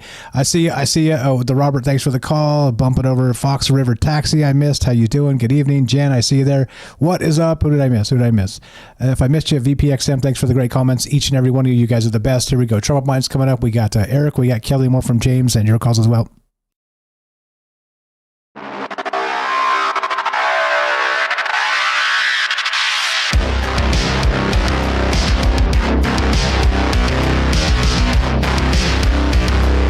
Welcome back to Troubled Minds. I'm your host, Michael Strange. We're streaming on YouTube, Rockfin, Rumble, Twitter, X, Twitch, D-Live, Kick, and all the places, all the things. I'm trying to erase Twitter from my head, and I can't do it. I'm like, I want to say X, Twitch, D-Live, Kick, and Twitter just keeps coming out of my mouth. Anyway, tonight we're talking about the Watchers, okay? The Watchers themselves. Everybody gets that feeling like you're being watched. You don't know if it's real, if it's a physical thing, if it's a physical sensation, sort of like, again, Rupert Sheldrake and his idea of the morphic resonance and the morphic field, or again, that predator-prey instinct when you know you're being watched, let's say, Jurassic Park from the jungle type of thing. Or, it could be as simple as just your house cat kind of staring at you and you don't know they're they're there kind of outside or something. Like that type of stuff definitely plays. It's been scientifically proven that we have this weird ability to recognize when we're being stalked, right? Stalked. I mean, stared at in the back of our head. I don't know. Do we have eyes in the back of our head? Anyway, you get the idea, right? So there's that, the physical aspect of it. But then beyond that, is there a more metaphysical space for this? And how weird does it get? Because of course the human experience is wide and varied and interesting and complicated, and that's why we talk about this. What are we missing? What kind of ideas kind of play into this, and what do you know about it? Have you ever experienced this where you were certain you were alone in a room or something, but you're being watched by something? And if so, what is it? James, anything to add? We'll go to Eric and fire stuff. You guys are the best. Great calls from everyone. I did want to comment and sort of confirm one thing that Shane mentioned about when people have experiences and they get that sense that they're being watched or they see something that is watching them. Fear is a natural reaction. It's understandable. But I do think that can lead to maybe misidentification or confusion or sort of a false impression of whatever it might be they're watching. I think it can lead to sort of mistaking either a neutral or a good force or entity that's there for being bad. And that's one of the major things I try to focus on in all my shows, is that not all paranormal, not all unexplained things are evil. And of course, popular mainstream entertainment media has flipped that around completely. They like to say everything is evil, everything is demons. And I completely disagree with that. So great calls from everyone, and thank you for having me on the show again. You're the best. Yeah, imagine this, right? Imagine just for a second, a quick 30-second thought experiment. Whatever this is guardian angels. They are guardian angels in some capacity, but our sort of superstition and spookiness of it has run them off somehow, right? Like we do these rituals to get rid of it or break the moment or whatever because of exactly what James is talking about. What do you guys know about this? We're talking the Watchers, and how deep does it get? How weird does it get? And is it physical? Is it non-physical? Is it a mix of all the things? And yeah, love to hear what you think. 702-957-1037. Click the Discord link at troubledminds.org. Let's go to Eric in Florida. What's up, brother? Welcome to The Joint. How are you tonight? And go right ahead. I am doing well, thank you. I was just thinking about the original Watcher of Thoth back in ancient Egypt. And when a person would die and they would get mummified, one of the things that would be removed would be the heart, like would be put in a canopic jar, and what would be left would be the Ka, and the Ka would be what would be going on that journey, trying its best to get into the Duat, which is the Egyptian heaven. And one of the milestones along the way is entering into the heart of justice, the Hall of Justice, wherein Thoth sets in judgment. And the idea is that throughout your life, Thoth has had a stable of scribes that have watched your deeds and have set down what those deeds were, and he gets a compilation list of this when you go into the Hall of Justice. And when he reads all of this, he takes the heart of whoever the Ka is, whatever the heart that they have, in a canopic jar, and he puts it on a scale. And he weighs that against the feather of justice or the feather of truth. And below the scales is Matak, which is a crocodile kind of a deity that will gobble your heart up if your heart is heavy with sin and misdeeds and that sort of thing. If it's not heavy with sin and misdeeds, then it's lighter than the feather, and you're able to cross on over into the Duat, which is like your final gateway into heaven.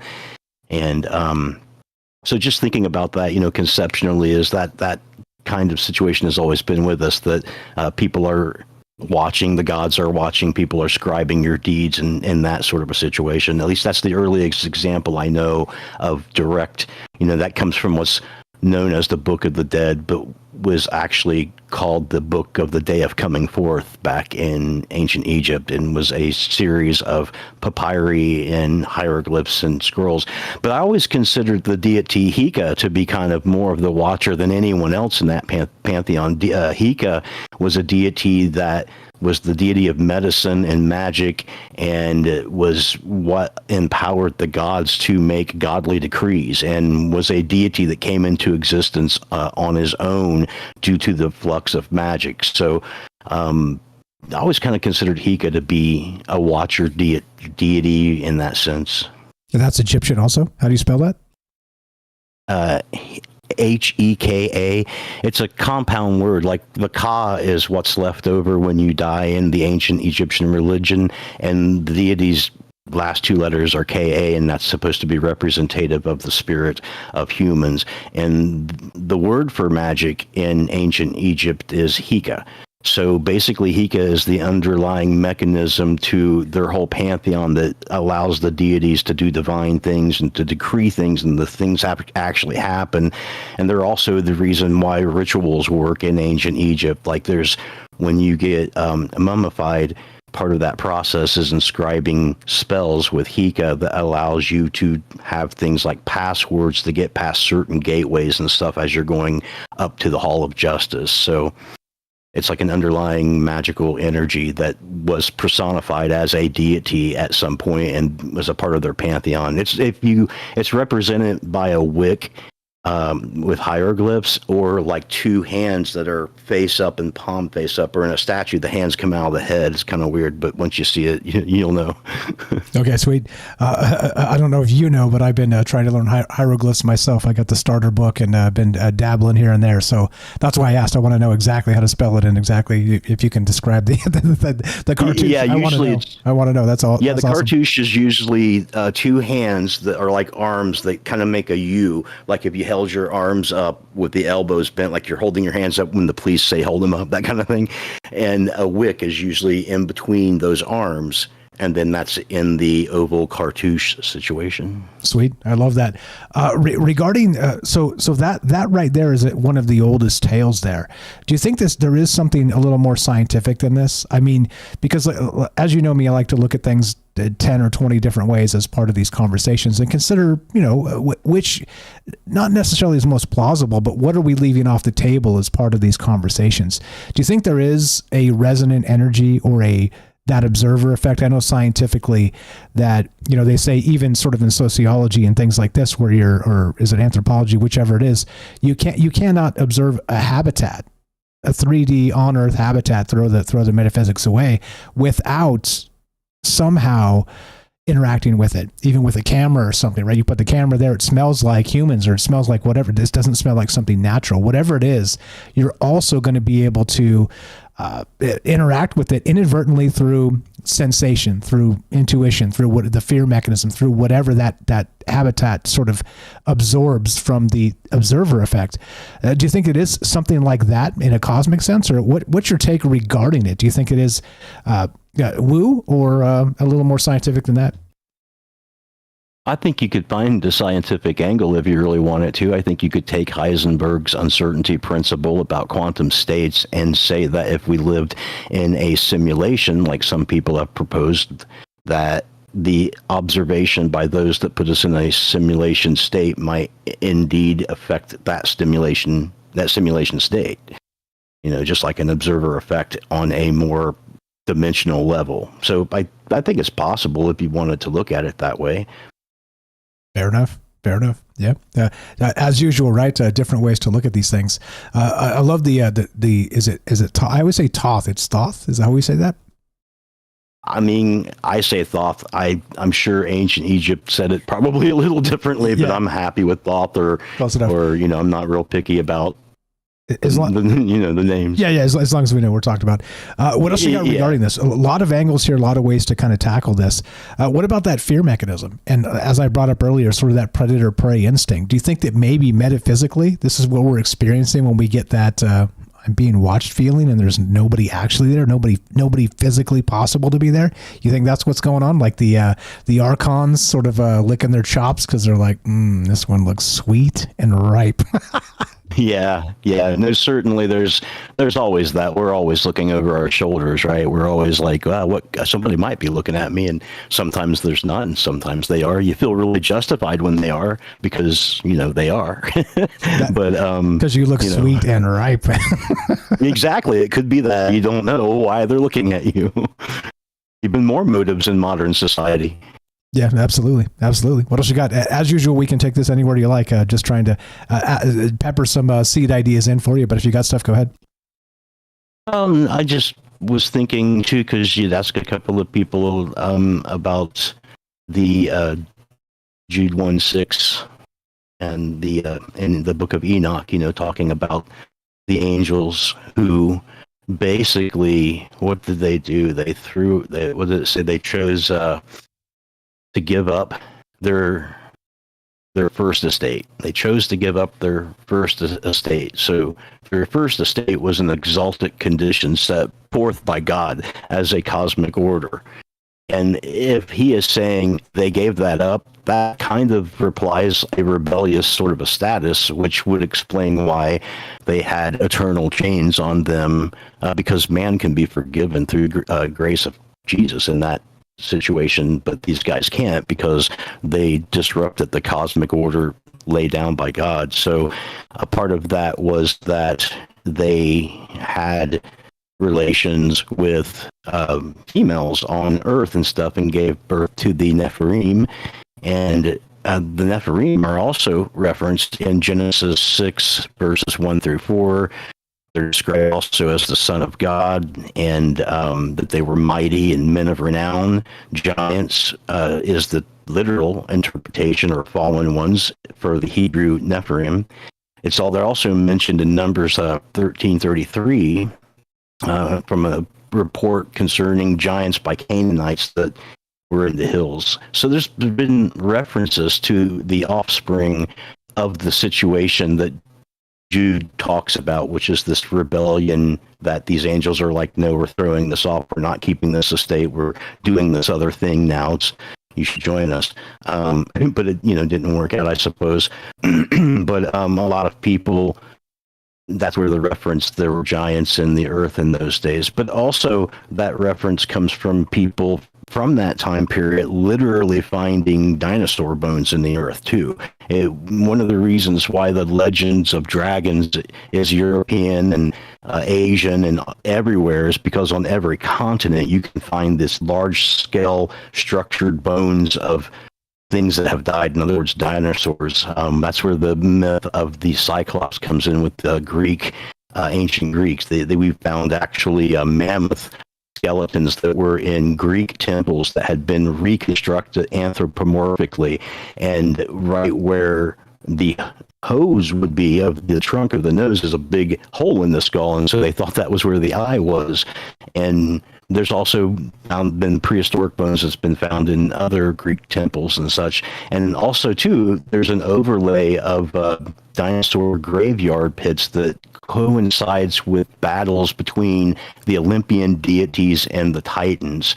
So a lot of that whole idea of the Nephilim goes in that direction. The other direction that it goes into is kind of what they were talking about in Genesis, which is a corruption of man, basically, where man is getting away from the pious ideas of God's order and doing things that are different that he didn't decree, and thus are corrupting society and the human condition. And those people are also known as the Nephilim in some texts. So there's that.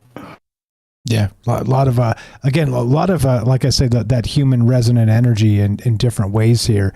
And this is one of those things that, like you said, is very ancient. We're talking, ancient Egyptian, but also you got to believe it happened long before that. Again, that predator prey instinct and being looked at in the back of your head. And then what if there's legitimately nobody there you can prove? It's I don't know, it's a strange thing, sort of a disassociative effect of just being in your space, like something's in your space. We're at about that point. We can take another caller, or you can finish out the segment. It's up to you. You tell me. Hang tight, Kelly, either way, and we'll get to you momentarily. But if you got more stuff, willing to hear it. What you got? No, man, I'm good. Thank you. Appreciate the call. Fire stuff. That's Eric. You know him, you love him. Again, new friend, good friend, and check out his stuff. You can find that on troubledminds.org. Just scroll down. It says follow Eric here. Go check out his music. He's got a YouTube channel where he has created some music and some things, and I haven't checked it out yet, so bad on me. But I am up to my neck in busy, and I promise I will check it out. I'm sure he's a very talented guy, as you can tell. Not just as smart as he is, but also I'll bet you he's a talented musician as well. Love to hear your thoughts on this. We're talking the Watchers, the silent ones. I'm calling them entities that observe but never interact.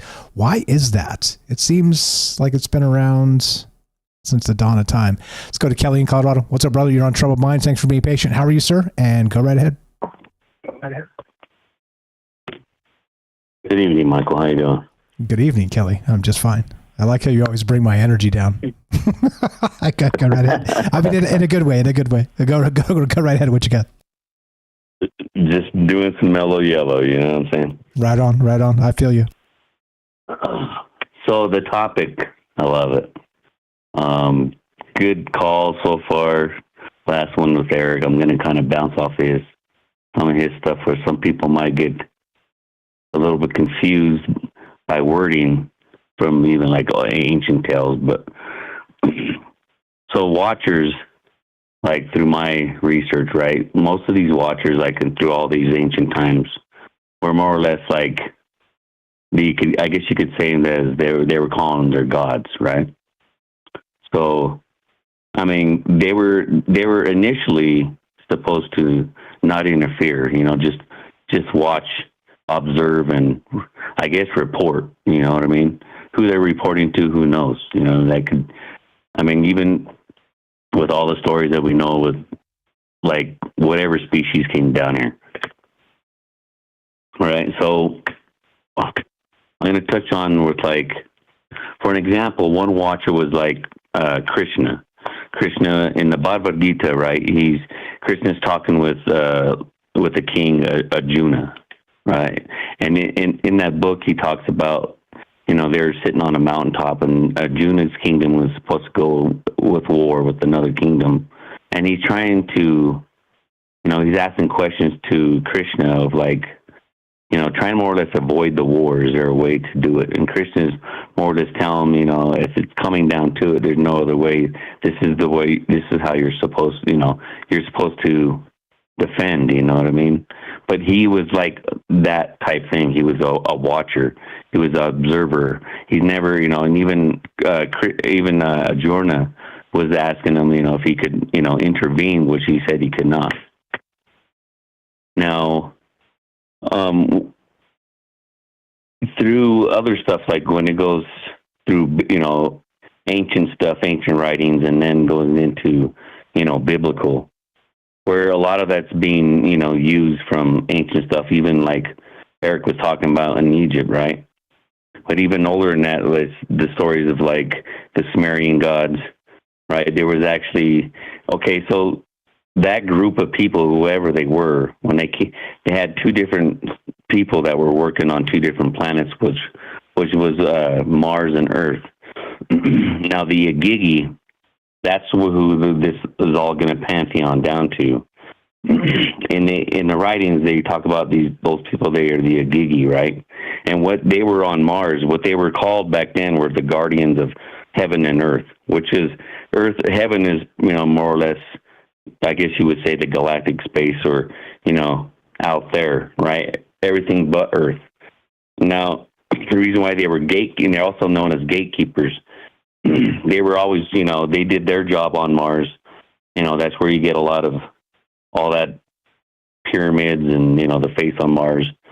You know, that was a fallen king that they lasered his face on there, and his body's inside of it. But the Agigis, they were supposed to be, like I was saying, like they were gatekeepers and guardians of heaven and earth. So when they were always looking down upon Earth, and they were more or less by themselves up there. There was no women, you know, interaction. So they came to Earth, right, with the guy who was actually ruling them at the time, which was Enki's son, right, Marduk. Marduk's mentioned in the Bible as well, in the Christian Bible. He's also, I mean, and the word watchers, that's what those Agigis were. They came to Earth, there was 200 of them, right? They even talked about the same number systems, you know, how many they were from the Christian Bible to, you know, the Sumerian tales.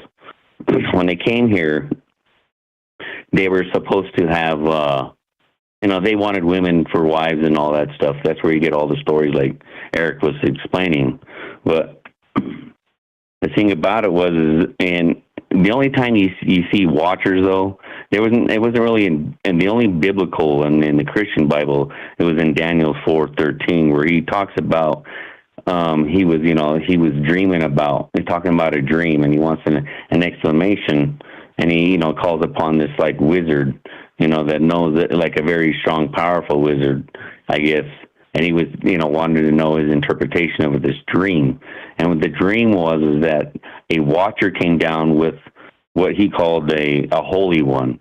So when people talk about when they were that they were holy ones, the watchers, it was a watcher came down with a holy one, right? He came, and the way they explain it is he came down from heaven. So it's just like one of those ones, like, again, you go back to Sumerian tales, but and in the Book of Enoch, that's where you find like the whole pantheon story of the watchers, right? They were here again. That's like the Igigi.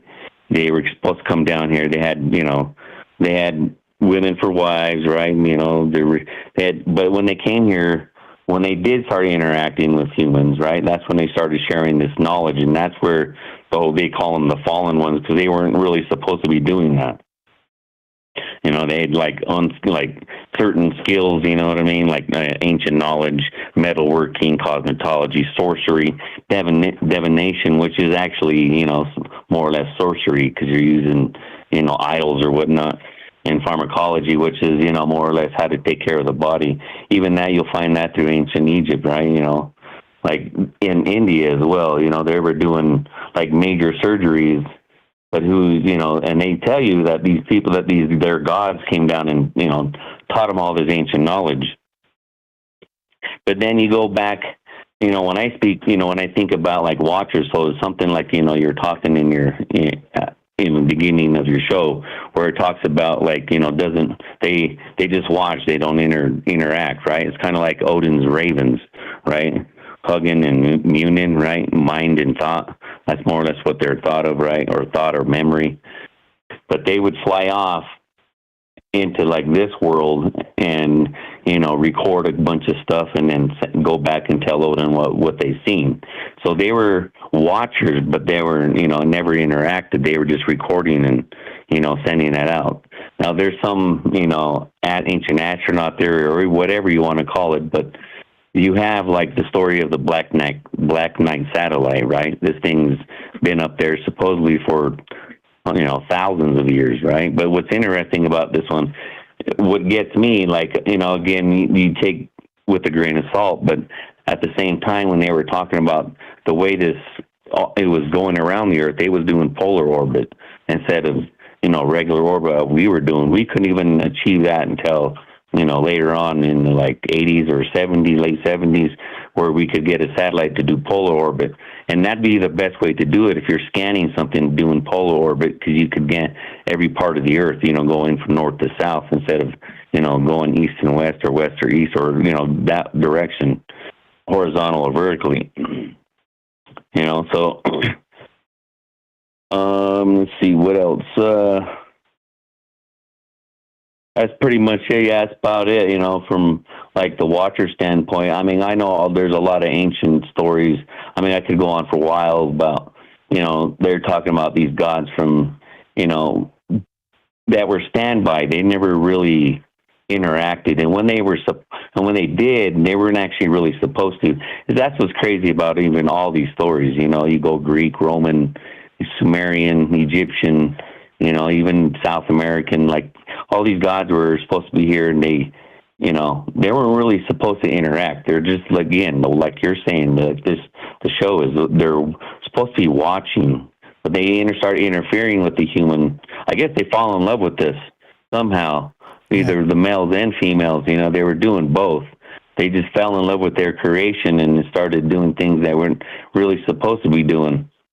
And that's how you get like all the whole fallen angel stuff, where they're not really, and it's actually it's just more knowledge. I would have to say, looking at it, it looks like technology, the way everything was built, and and the type of stone and granite, around the world, So, what else are you gonna call it? Absolutely. Fire stuff as always, brother. Appreciate you. Thanks for staying up late with us. Thanks for hanging out. Tell Michelle we said hi. You have a great night. All right, man. You too. Have a good one. Thanks a lot. That's Kelly in Colorado. You know me, love him. The oldest caller, not the oldest, but our first caller that keeps calling back. Good friend. Be right back. More Troubled Minds coming up. The silent ones, entities that observe but never interact. What do you know about it? Don't go anywhere.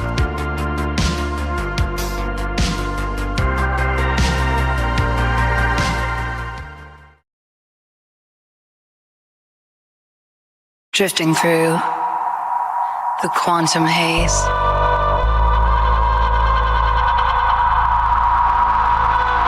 Mind entangled in a daze. Whispers in the neural mist. Echoes of what might exist. Lost in time in this web we spin. It's alright beyond our skin. Consciousness forever twined in the dark unseen. Quantum dreams, we're all connected. Though we're scattered, we are reflected. Frequencies that pull us in. Parallel worlds kept within. Synapses that intertwine. Fragments of an endless line. Feel the pulse of a distant star. It's alright, we are who we are. In the void we find the light. Entangled hearts. Quantum dreams, we're all connected. In the silence, hear the call. One by one we rise and fall. Quantum minds forever near. In this world so clear. Quantum dreams, we're all connected. Though we're scattered, we are reflected.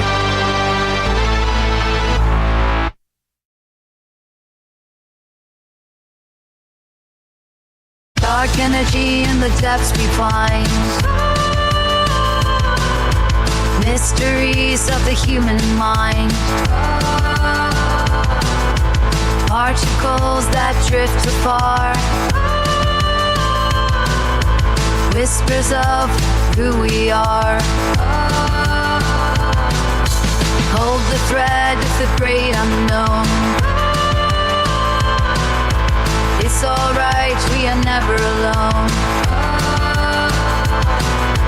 Flow through time on currents thin. Universe is found within. Feel the echoes of the past. In this moment, futures cast. Through the veil of the space between. It's alright, life's a lucid dream. Right? Tell me AI music isn't good. That track is so fire. What's up? Who did I miss? I appreciate all the calls. You guys are amazing. All the amazing chat. Thanks for being nice to each other. Like I said, it is a core tenet of what Troubled Minds is. We can agree, we can disagree, but recognize that we can still talk to each other about wild ideas and come back tomorrow and do it again and with nobody getting their feelings hurt. I appreciate you very much. What's up? YY has arrived. How you doing? Moonlight Rider, I see there. Yeah, it's a good song, right? We got Kramos coming up. Who did I miss? Gaston APOC. We got Don Sweets. What's up, Squigs? Daryl, Matzel. How you doing? Ricky, Jeff and Wisco. Shalaban, that's Eric. What's up? Appreciate the call. Fire stuff.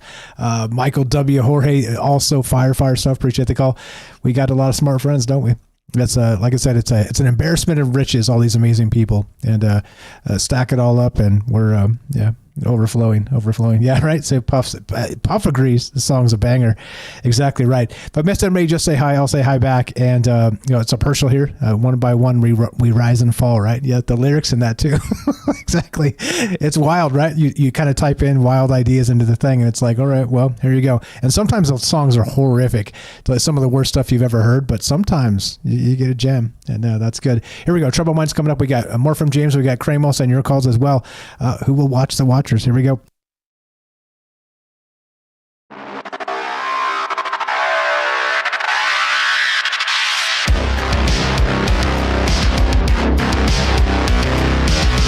Welcome back to Troubled Minds. I'm your host, Michael Strange. We're streaming on YouTube, Rockfin, Rumble, X, Twitch, D Live, and Kick.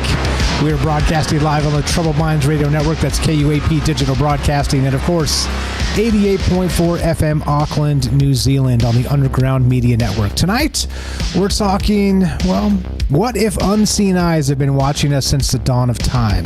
Never interfering, never speaking, only observing. Could these silent entities be cosmic archivists, reality's custodians, or something far more unsettling?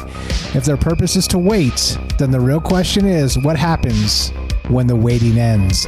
Which is what I was bringing up with that predator-prey interaction. Recognize if you're being stalked in the wild or something, you kind of know it, right? You have that feeling of being watched. So I do wonder if there's something happening with that metaphysical energy where, like I was talking with Eric there, the archons are licking their chops. They're like, ooh, this one is ripe and I want to take a bite, right? Sort of move into the space, the forbidden space that they're not allowed into, back to that, Enoch and his tale of the Watchers themselves.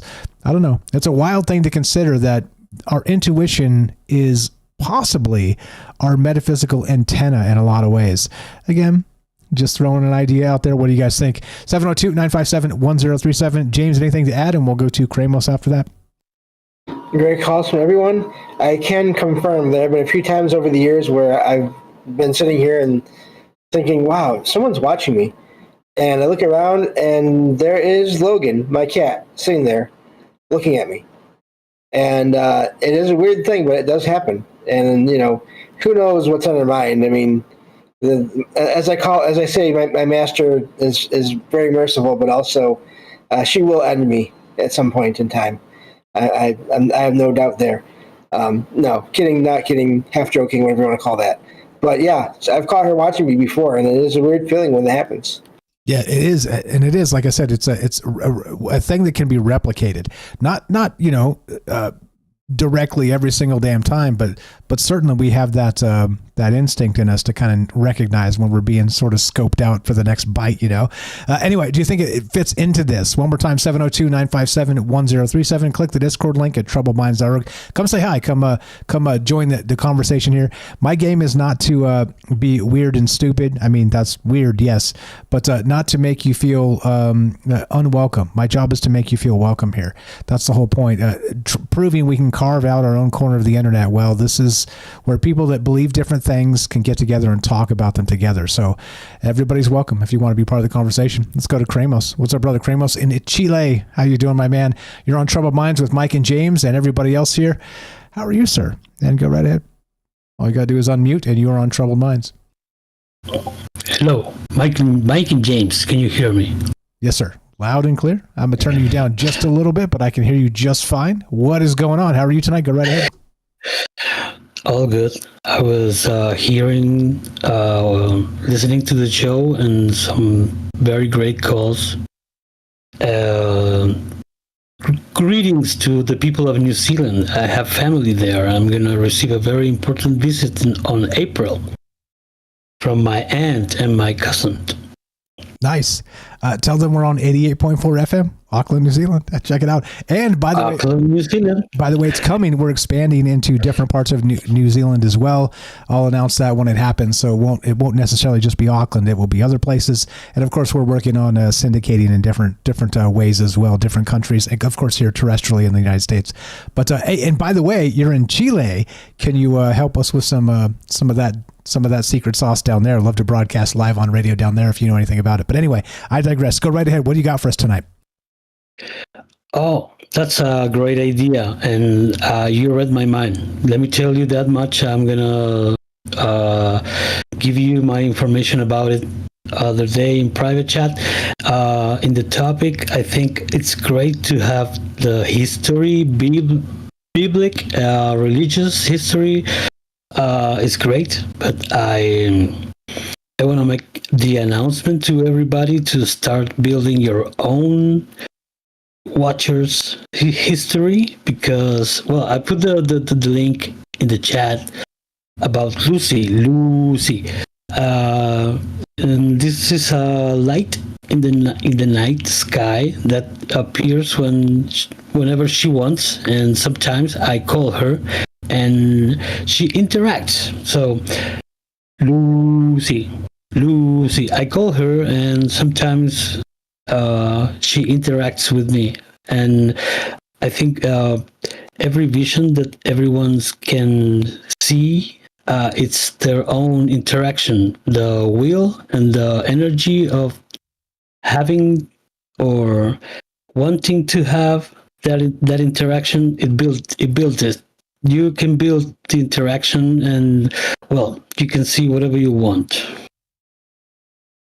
Okay, so what is Lucy? So of course it brings to mind the Beatles song "Lucy in the Sky with Diamonds," but what is that? What actually are you dealing with? Do you know? Is it an intuition aspect, meaning that you kind of feel like it might be this, but do you really know what that is? What are you dealing with out there? I know what I believe, and since 2019, I saw this flash. It's when you see the sky in the night, you see the stars, and behind the stars is this flash that can move or be still, but it's a intermittent flash, goes boom, boom, and you can see it. And I call her many times. For me, I conceive it as my universal mother. So I say, Lucy, and sometimes she responds. Okay, so you can bring this to you. You can summon this. I mean, this is very Stephen Greer, very Close Encounters of the Fifth Kind, sort of through. Is it meditation? How do you explain a little bit more to me? And basically, we're gonna bring it back to the silent ones, because of course I imagine that we're talking about this is the Watcher. This is your Watcher, possibly guardian angel or whatnot. But how do you bring Lucy to you? Is there a particular thing that you found works more or less? What does that look like? I think everybody can just say the name, or maybe you could put it another name if you want to, but to make the call. I can be in any mood. I can be sad or very happy or whatever. I can call her, and in San Pedro de Atacama in North Chile in 2020. We were in the pandemic, and I called her, and it was a great visit, because you can see yourself. You can, in my personal experience, I could forgive myself, to be like a healing with myself, from myself. So for me, it's like every night I'm just looking up there. I'm looking up. Okay, perfect. And so, as I said, kind of bringing it back to that, do you believe this is maybe how the Watchers maybe manifest to us, show us themselves or whatever? And what do you think the Watchers are? Are they indeed, like I said, probably the most basic aspect of this? And I don't mean basic in a bad way. I mean basic in the sense that the population probably recognizes this actual specific thing we're talking about as a guardian angel, something to that effect. But do you think we all have one? Do you think, let's say, and again, just sort of break down the ideas, maybe mine's called Jimmy or something and not Lucy or whatever, right? Whatever it is.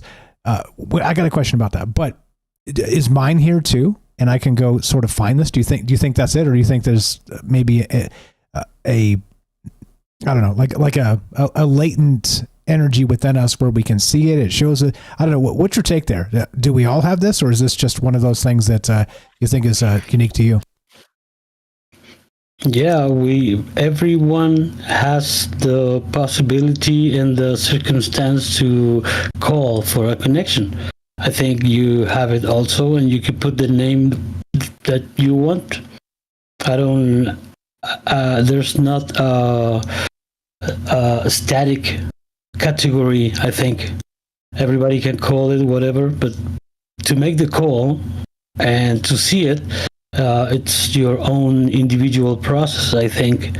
But I have seen this Lucy Mother light since 2017, and well, start calling whatever name you want, but you will see it. I can guarantee it that you will see it, because I'm watching, in fact, right now, the day that you are going to write, "Hey, Kramos, I saw Lucy."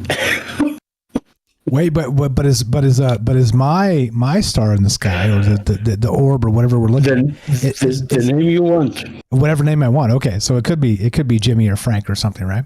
Okay. Yeah. All right. Okay. Right on. And so my question about that, by the way, thank you for bringing that back up. I have these as we're talking. I wish we could map sort of the way my head, like my thoughts sort of rotate as you guys are talking. We're having these conversations, because you say something and I hone in on it and I'm like, oh, that's amazing. I want to talk about that. Whatever it is, right? No, it's not the Illuminati symbol. Whatever it is, right? Whatever it is. And then you continue talking, we continue talking, and it strays away and I forget what it is. But the naming aspect, do you think that, let's say, this light in the sky, this companion of yours, named itself and put it in your head? You know what I mean? Or do you think you had a role in naming this? You see what I'm saying? Like a telepathic communication sort of thing?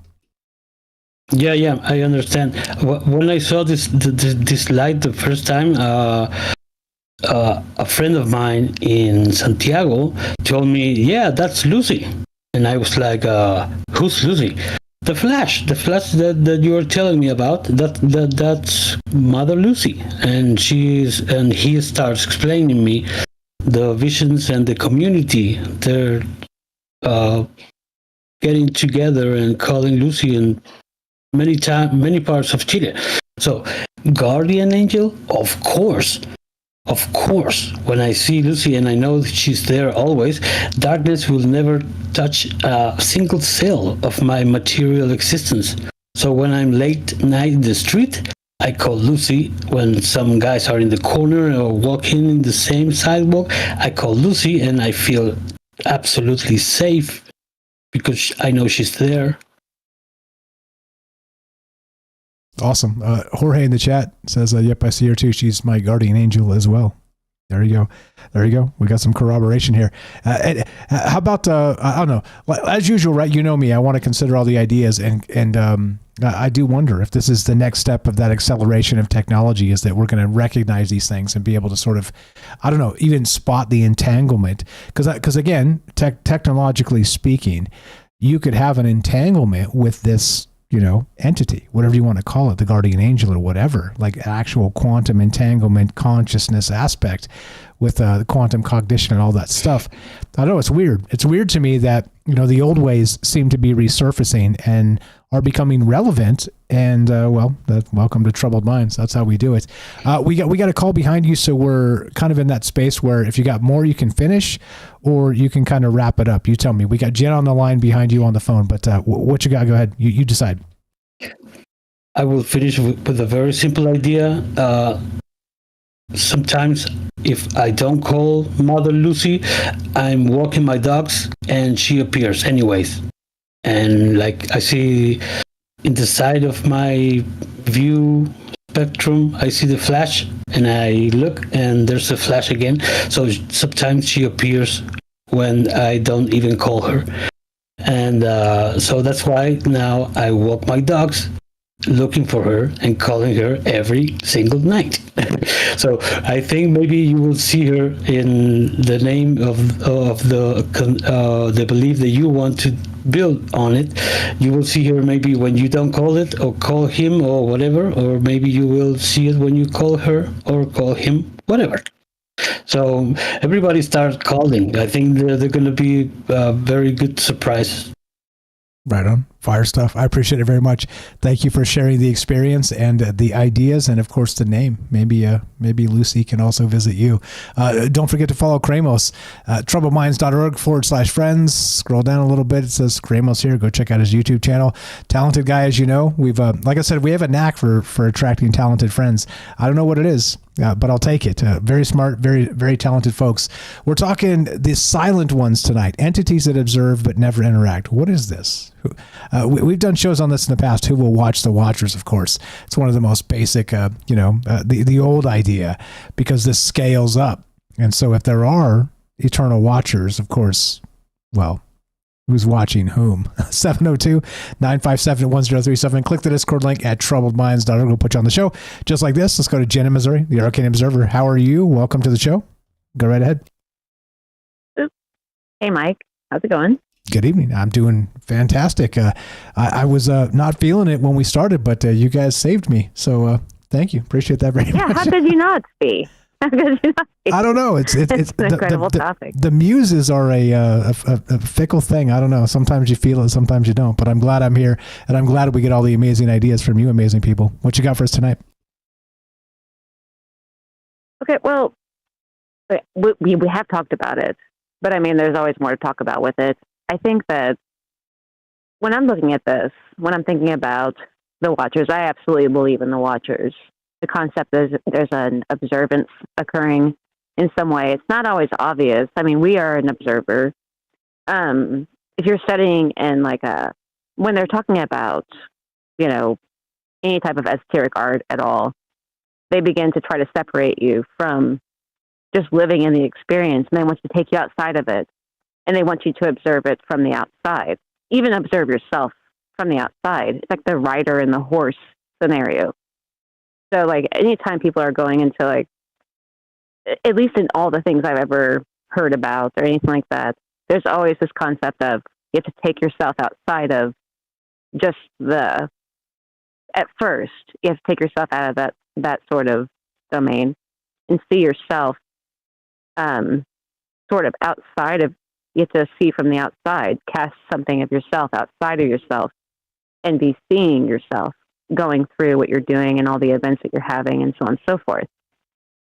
These first initiatory steps lead into communicating with, once you're outside of that part of yourself, once you have the concept that you can be observing that everyone is having either this completely withal experience where they're just moving through, their lives doing whatever they're supposed to be doing.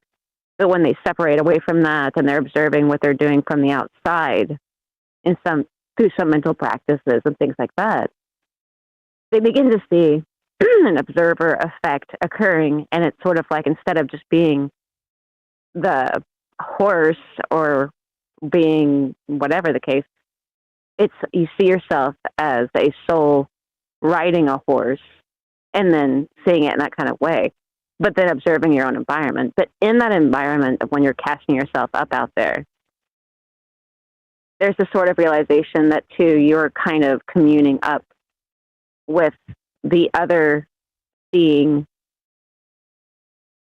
spirits. I don't know what you would call them, but other observant archetypes that are out there, that are intelligences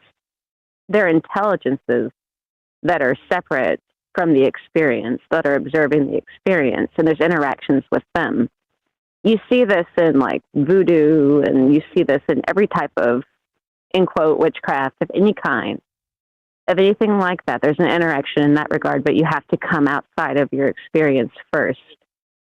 And they do that by forcing it through different rituals, or they do it through, in quote, medicines or whatever.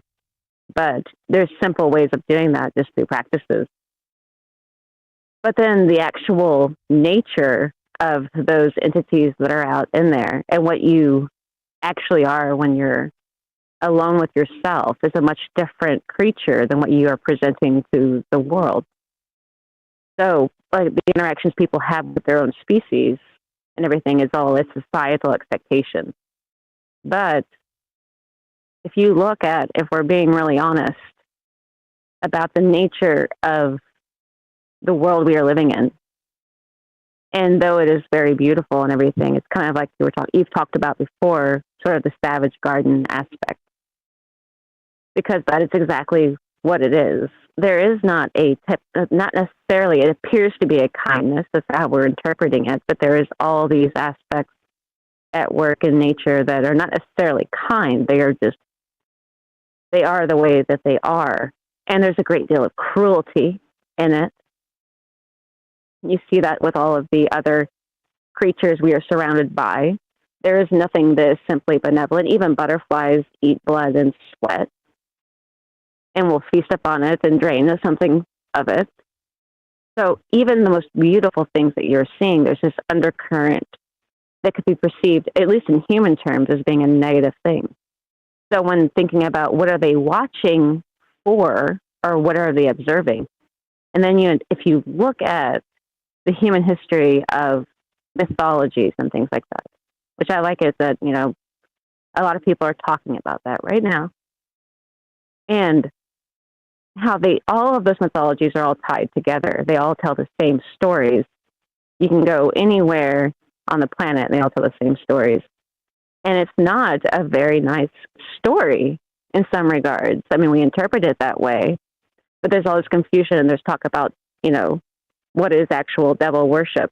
What is it? Or what are these fallen angels? What are they?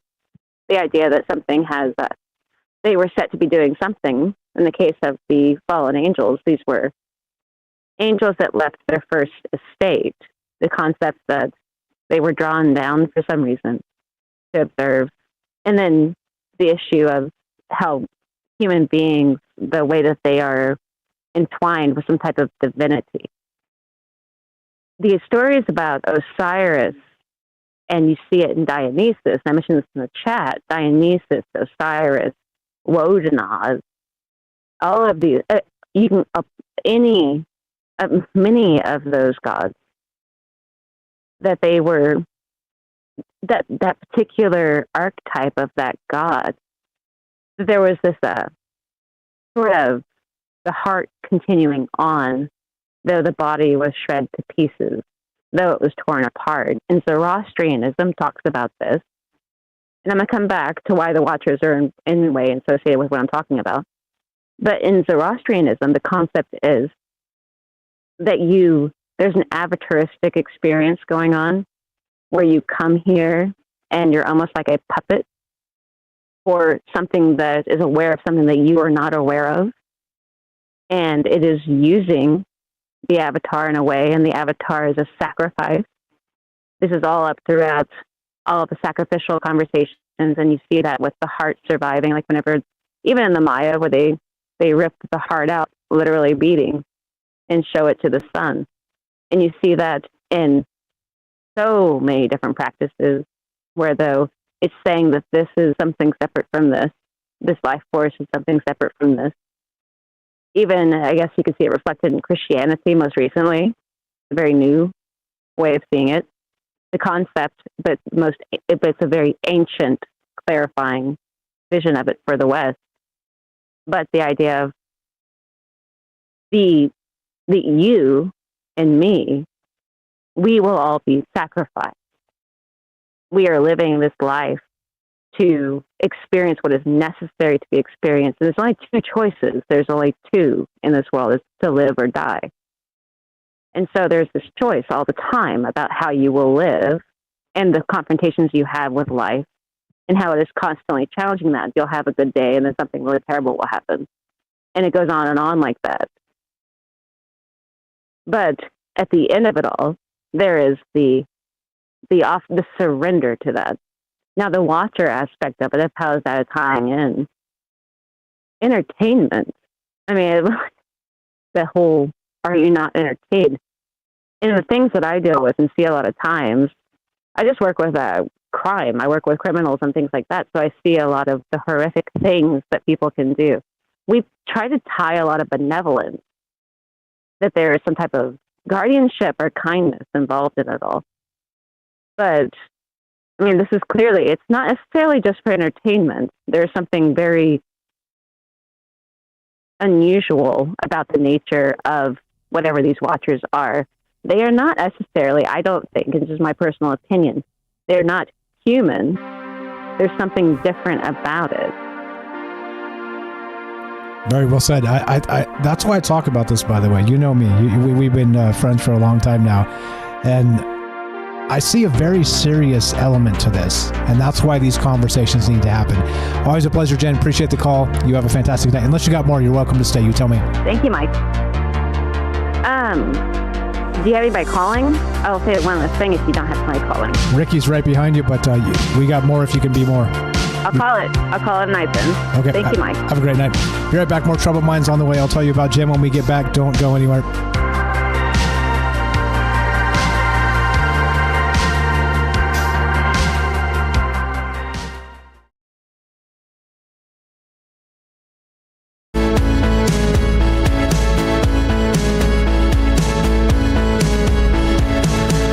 In the heart of the steel jungle, machines hum a digital rumble. Gates of cyber open wide, plug us into cosmic tide. Feeling sparks across the sky. As knowledge flies, we're amplified. Stargate, Stargate, Stargate, open to the arcane fate. In this massive data center dome, eternal truth stop to roam. Circuits flicker with endless fire, data streams that never tire. Unified by electric dreams, unlock the truth in silver beams. Stargate, Stargate, Stargate, open to the arcane fate.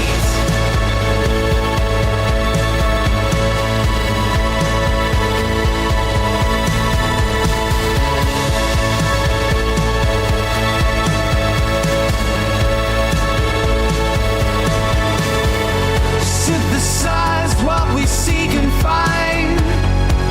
Infinite paths in the network mind. Answers buzz from star to core. Knowledge whispers evermore.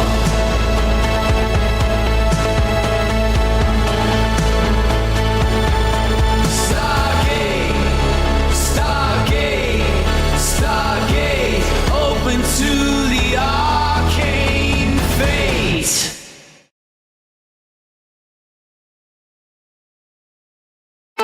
In realms where the data streams collide, imagination and logic side by side. In a labyrinth of digital names, we transcend our earthly ways. Tapping keys like cosmic tones, spikes become our whispered homes. Stargate, Stargate, Stargate, open to the...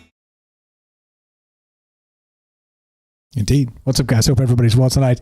Great call from Jen. Appreciate that. I'll tell you where to find Jen when we get back. Of course, you already know. TroubledMinds.org/friends. What's up? Who did I miss? What's up, Bobby Broadway? Thanks for staying up late with us. Matt's out. Who did I miss? Good evening. Good evening. Good evening. Just say hi. MJ's here. What's going on, brother? How are you? 113. I see ya. Hello. Back ass words. Weird world. What's happening, folks? Let's see. Up on the thing. Gaston, Apoc, Dawn, Sweets. Squigs, Daryl, what's up? Eric, Michael W. We got Jeff and Wisco. How you doing? I hope you guys are well. Just doing what we do. Moonlight Rider YY is here. Yeah. What's up? Yeah. This is, again, the whole point of this is to be a sort of that nostalgic style Art Bell-esque show. And I think, put my ego aside, I think we do a fine job. Because of all of you incredible people. Here we go. Troubled Minds coming up. We got Ricky coming up and James and more as well. If you got it, here we go.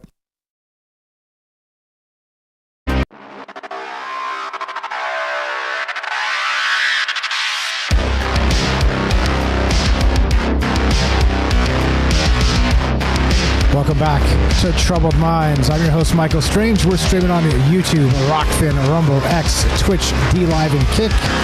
We are broadcasting live on the Troubled Minds Radio Network. That's KUAP Digital Broadcasting. And, of course, 88.4 FM, Auckland, New Zealand. Tonight, we're talking the silent ones, the watchers. Is it possible... Let me read the blurb. What if unseen eyes have been watching us since the dawn of time, never interfering, never speaking, and only observing? And again, like I said, it's a weird human dynamic where you can say, maybe. I don't know. Like if you're a materialist, you're like, no, Mike, stop it. That's ridiculous. Okay, fine. That's fine. Like I said, you win. I'm not here to argue with anybody. I'm here to sort of expand ideas and make us look at the cosmos in a different way. That's all. Because I like to do that. I literally like to do that myself. It's always been a sort of a thought experiment of mine. What are we missing? And how large and weird and bizarre does it get with the science we know? Because clearly there's going to be a ton of science we don't. Remember, propaganda and science are two very different things, and science is always changing. Also is propaganda, so be very aware. But I'd love to hear your thoughts on this. I have no idea. Of course, no conclusions for me. That's not my game.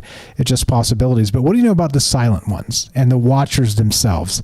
And is it possible there is something happening that's outside of the human experience that's a little bit more woo?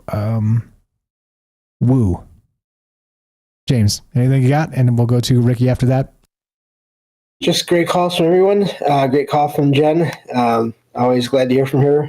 Especially glad to have her as a co-host in my own podcast, Salcedo Paranormal, and but also she has her own great channel, so I recommend checking that out as well. So, just so many thoughts tonight. I don't know where else to really go, but just that there do seem to be various beings, entities that are out there that do watch. I don't think there's just one type or one kind. I also want to mention the fact, and we've talked about this before, that we can use different words to describe the same thing, it seems, at times. So just whenever you hear someone use a word to describe something, listen to the rest of the details of what they're describing, just in case maybe you might think at first, based on that one word, they're talking about something different than what you think about or what you're talking about, but that may not always be the case. Yeah, well said, all that. And thank you for jogging my memory. Please go follow Jen, the Arcane Observer. Link's going to be in the description down below, troubledminds.org/friends. Just scroll down a little bit. It says Jen. Click that. Go follow her in all the places. There's an X account. There's her YouTube account. And, of course, she is also the co-host of Salcedo Paranormal as well on the weekends when they do shows together. So please check that out. Lots of amazing content that these amazing people are creating. So let's help each other. Again, like I said, I don't know why people would turn on, CNN or Fox News in this ridiculous media climate when there's so many amazing people making so many amazing things, ideas, and just talking about, I don't know, whatever's important to you. Let me tell you what, that stuff is just not important to me. Propaganda is, it may be a budding expertise of mine, but I'm just so not interested. Like sometimes I just want to be silent and just listen to nothing but my thoughts and the cosmos and the guy honking at me. Hey, the light's green. Oh, sorry. But anyway, I'd love to hear what you guys think about this. What about the watchers, and how weird does it get? 702-957-1037. Click the Discord link at troubledminds.org. We'll put you on the show just like this. What's up, Ricky? Anything is Possible podcast. How you doing, brother? Welcome to the joint, and go right ahead, sir. Good. How are you doing, sir? No complaints. I'm happy to be here and happy to have so many smart friends, because like I said, I kind of dragged myself into this, like, I guess this will work. Because look, it's hard putting these shows together because I'm trying to come up with something novel, but also like you do that too much, and then you sound like even to like the people that like enjoy the conversations, you sound like such a crazy weirdo. So it's like, I don't know. It's I guess it's a fine line, but this turns out just fine. This turned out just fine because of all you incredible folks. So welcome to the joint. What do you know about the watchers? And go right ahead. I just want to say, James, you didn't have to get off for my count. You could have kept on saying stuff. Don't jump off the show just for me. Promise you. she's a lot smarter than I am. A lot smarter than many of us. Yeah, indeed. For real. I just want to kind of thought process. It's something just popped in my head, and I'm sitting there thinking, I wonder. It was just listening and kind of lurking in the background and doing other things, but it just kind of popped in my head, and I was like, what about the Jinn and Watchers? And and I actually put it in my old buddy Grok and asked, can Jinn be Watchers? And it was pretty, it was pretty neat how a lot of the overlapping things and stuff, and I was thinking too, like what Kratos was saying, reach out and ask for say a name and trying to interact and stuff like that. Me personally, that scared the devil out of me, but because you never know who you're going to actually reach out to and who you're talking to, especially if you certain entities or this and that, you might get something that you really don't need to be talking to. Seen online the other day, somebody was sitting there for talking to this entity on a Ouija board for the last 13 years straight, and I was like, holy hell, just like we're not this kind of people. They're like, we're not this kind of people, but this is what we've been doing this for 13 years. I'm like, well, I don't know about all that, I don't want to even look at a Ouija board myself, but seeing sitting there, talking to it, just something on it for 13 years is just wild. And just kind of makes me curiosity, like I said, I was thinking about the Jinn, how they kind of interacted with us, and you have like ancient Greeks and mythology, and Roman mythology, stuff. You looking, with kind of the gods and stuff watching over us, and then every once in a while they come down and actually kind of help us, and it was Protheus fire and stuff like that. It's the possibility, for sure is there that, that we've had something watching us. I actually told a story. I've said it on a couple, but I did it on James's podcast a while back, and when I went on to his, and about, I actually truly, when I was a kid, I believe I seen at the time, I thought I seen an angel right there in my room, and talking to me and having a conversation with me, which I'd never seen again. But I wish to everything I remember, which I remember.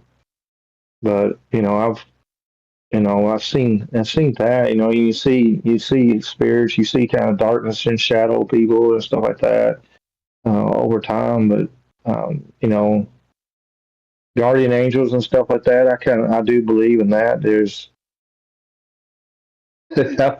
either that, I'm just the luckiest son of God I'm alive, just some of the stuff I've bounced off of and lived through, and I drove through a tree, hit another tree, and walked home, and just got a couple of scars to show for it, kind of deal. It's just silly stuff that I've lived through that is just for sure. Mom always had to put a little guardian angel. Don't drive faster than your guardian angel can fly, and I always had a little clip on my visor. I was about to say that exact same thing. Yeah. My mom, again, so I grew up in a family that was not very religious, sort of the post-Catholicism, like sort of rejecting those ideas. But my mom would tell me, shout out Mama Strange if you're out there, precious cargo, right? That's what you would tell me regarding driving and be very safe. But it's clearly the same sentiment. Whether the belief comes from a guardian angel type thing, But I want to point out too that you brought up the Jinn, and that actually came into the session tonight. I was brainstorming and doing all things and sort of you know me. I like to kind of look at all the different angles as much as possible, and then bring them into a conversation that doesn't make me sound like I'm a super fractured schizo, right? I mean the meme term, not the actual term. That's horrific. But please heal, get help, all the stuff. But so I don't want to take that lightly, but. You get what I mean is that the Jinn came up as part of it, as part of the Watchers, as one of those both malevolent and benevolent sort of spirits that have been there since the dawn of time, since even before humanity. And so, yeah, there's a lot of, again, going back, as Jen was saying very well, that there's this is a resonant human thing. And so no matter where you kind of trace this back to, as Eric was saying too, ancient Egypt, as Kelly was saying, beyond that, there's these ideas that seem to stick. And the jinn came up as part of that wild stuff. What else you got? Go ahead. That's pretty cool. Yeah, I was, the kind of overlapping kind of the thought process, like the Watchers and the Jinn. You kind of, like you just said with the metal. I can't say the word right now, but benevolence and malevolence, and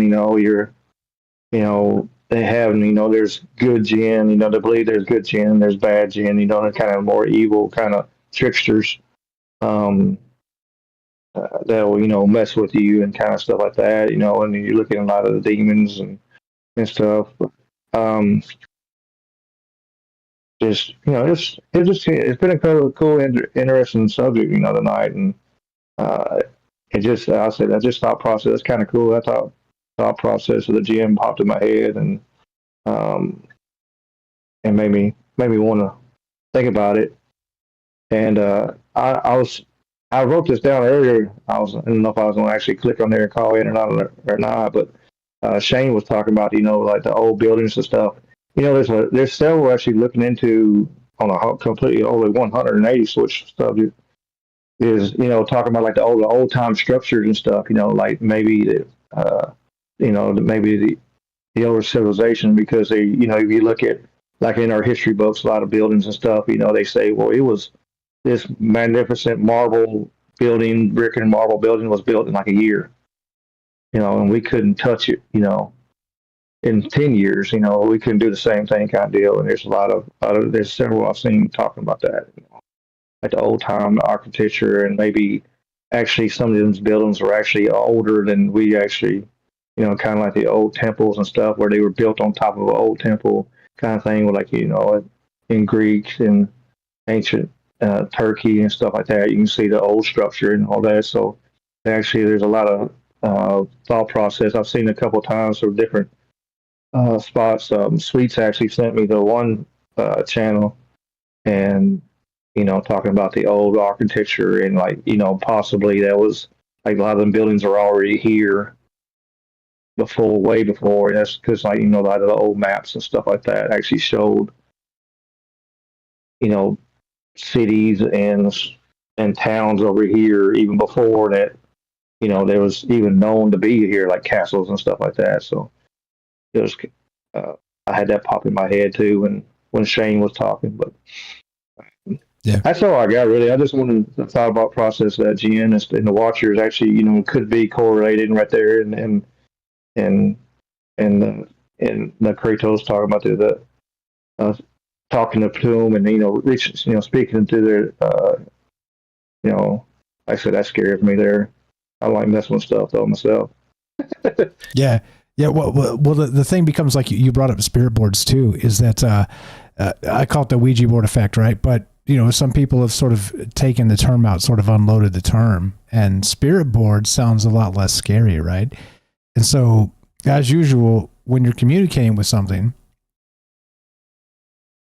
as I've always said, be careful of what it might be.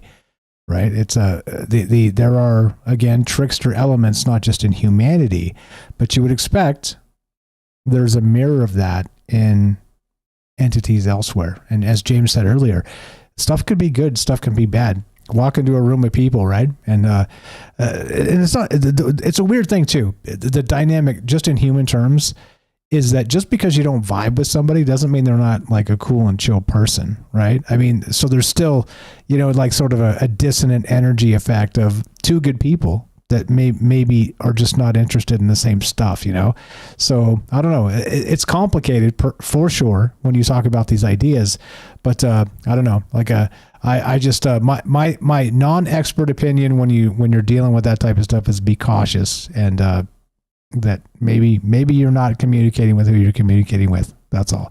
Just be careful. For sure. Yeah. Yeah, I believe in the auras too. Like you can, I don't know. I've been there. I've been, walking to a place and you're like, this is not where I need to be.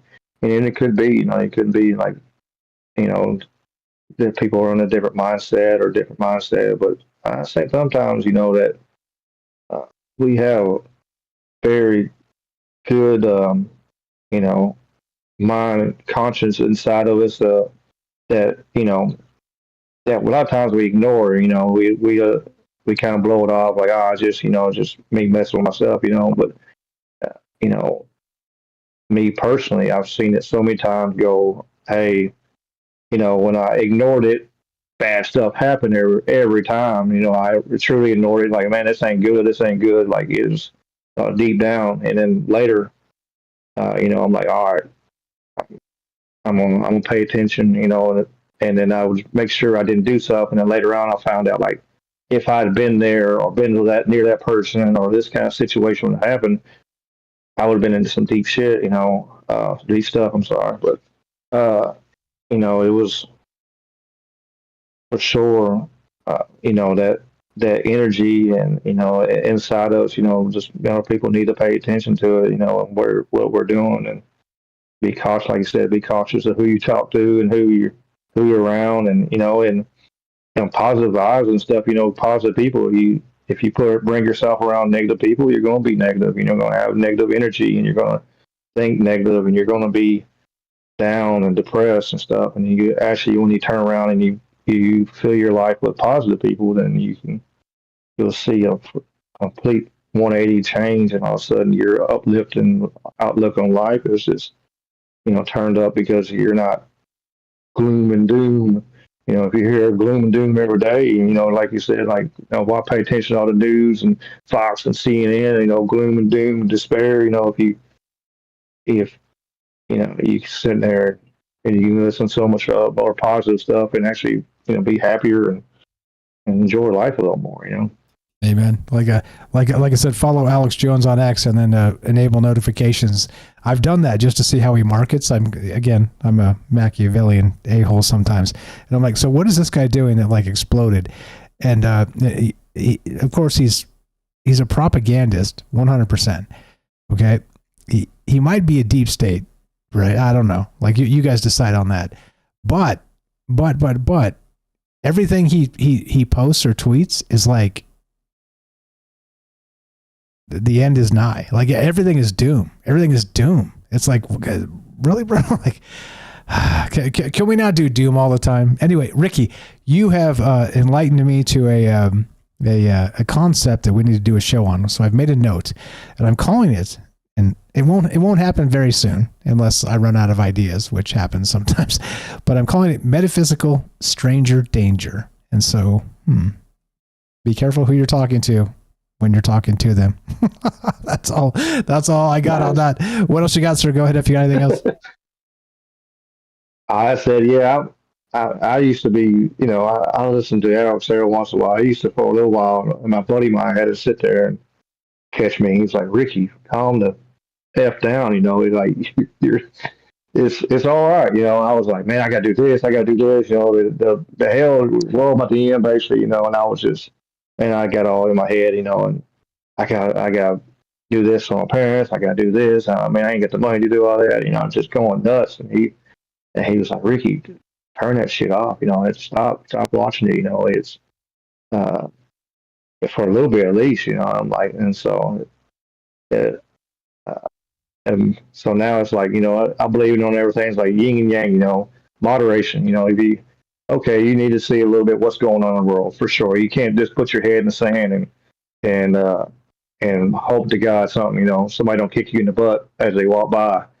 But, it's a balance to it. You need to see some stuff and then you need to, like kind of do on our show, if we get kind of gloomy and doom or something, it kind of gets kind of sad. Like, all right, we're stopping. And like last week, I showed a video of a cat on some ice, and it was sitting there jumping around and hopping around and stuff. Just just to break the whole like, all right, we've gone dark enough. Let's bring it back up. You know, Exactly. The old you got to recognize when that stuff's happening. It is easy to like latch onto an idea and go down a rabbit hole, and then suddenly you're talking about blood ritual sacrifice.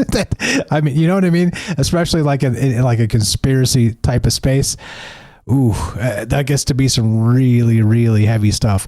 And I'm not saying it's not a thing. I'm saying it's a horrific thing. And to have that on your mind all the time is not. It's just not the best. It is not the best. Fire stuff, Ricky. What else you got for us? As you know, we got a few minutes left. If you got anything else, fire. If not, you're free. Smeagol's free. You tell me what you got.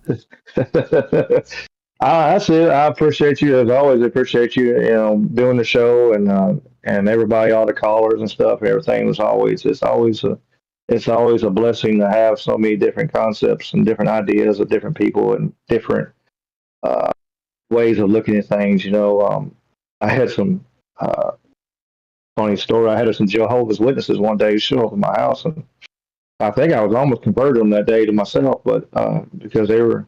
One guy was showing up was on the same vibe as me, but I was like, you can't, if you look at any situation, if you look at books or whatever, you got to look at through the skew of what, you got life lessons, you've lived through things that other people hadn't lived through, and so you're going to look at that a certain skew, and you're going to look at this in another skew, and so you just kind of come together, and that's the beauty of this is we're able to come together with so many different skews of life and life lessons and journeys, and we can come together and bring knowledge and interact, and it's an awesome thing. We appreciate you, and we appreciate you, and I appreciate you, and thanks for being part of it.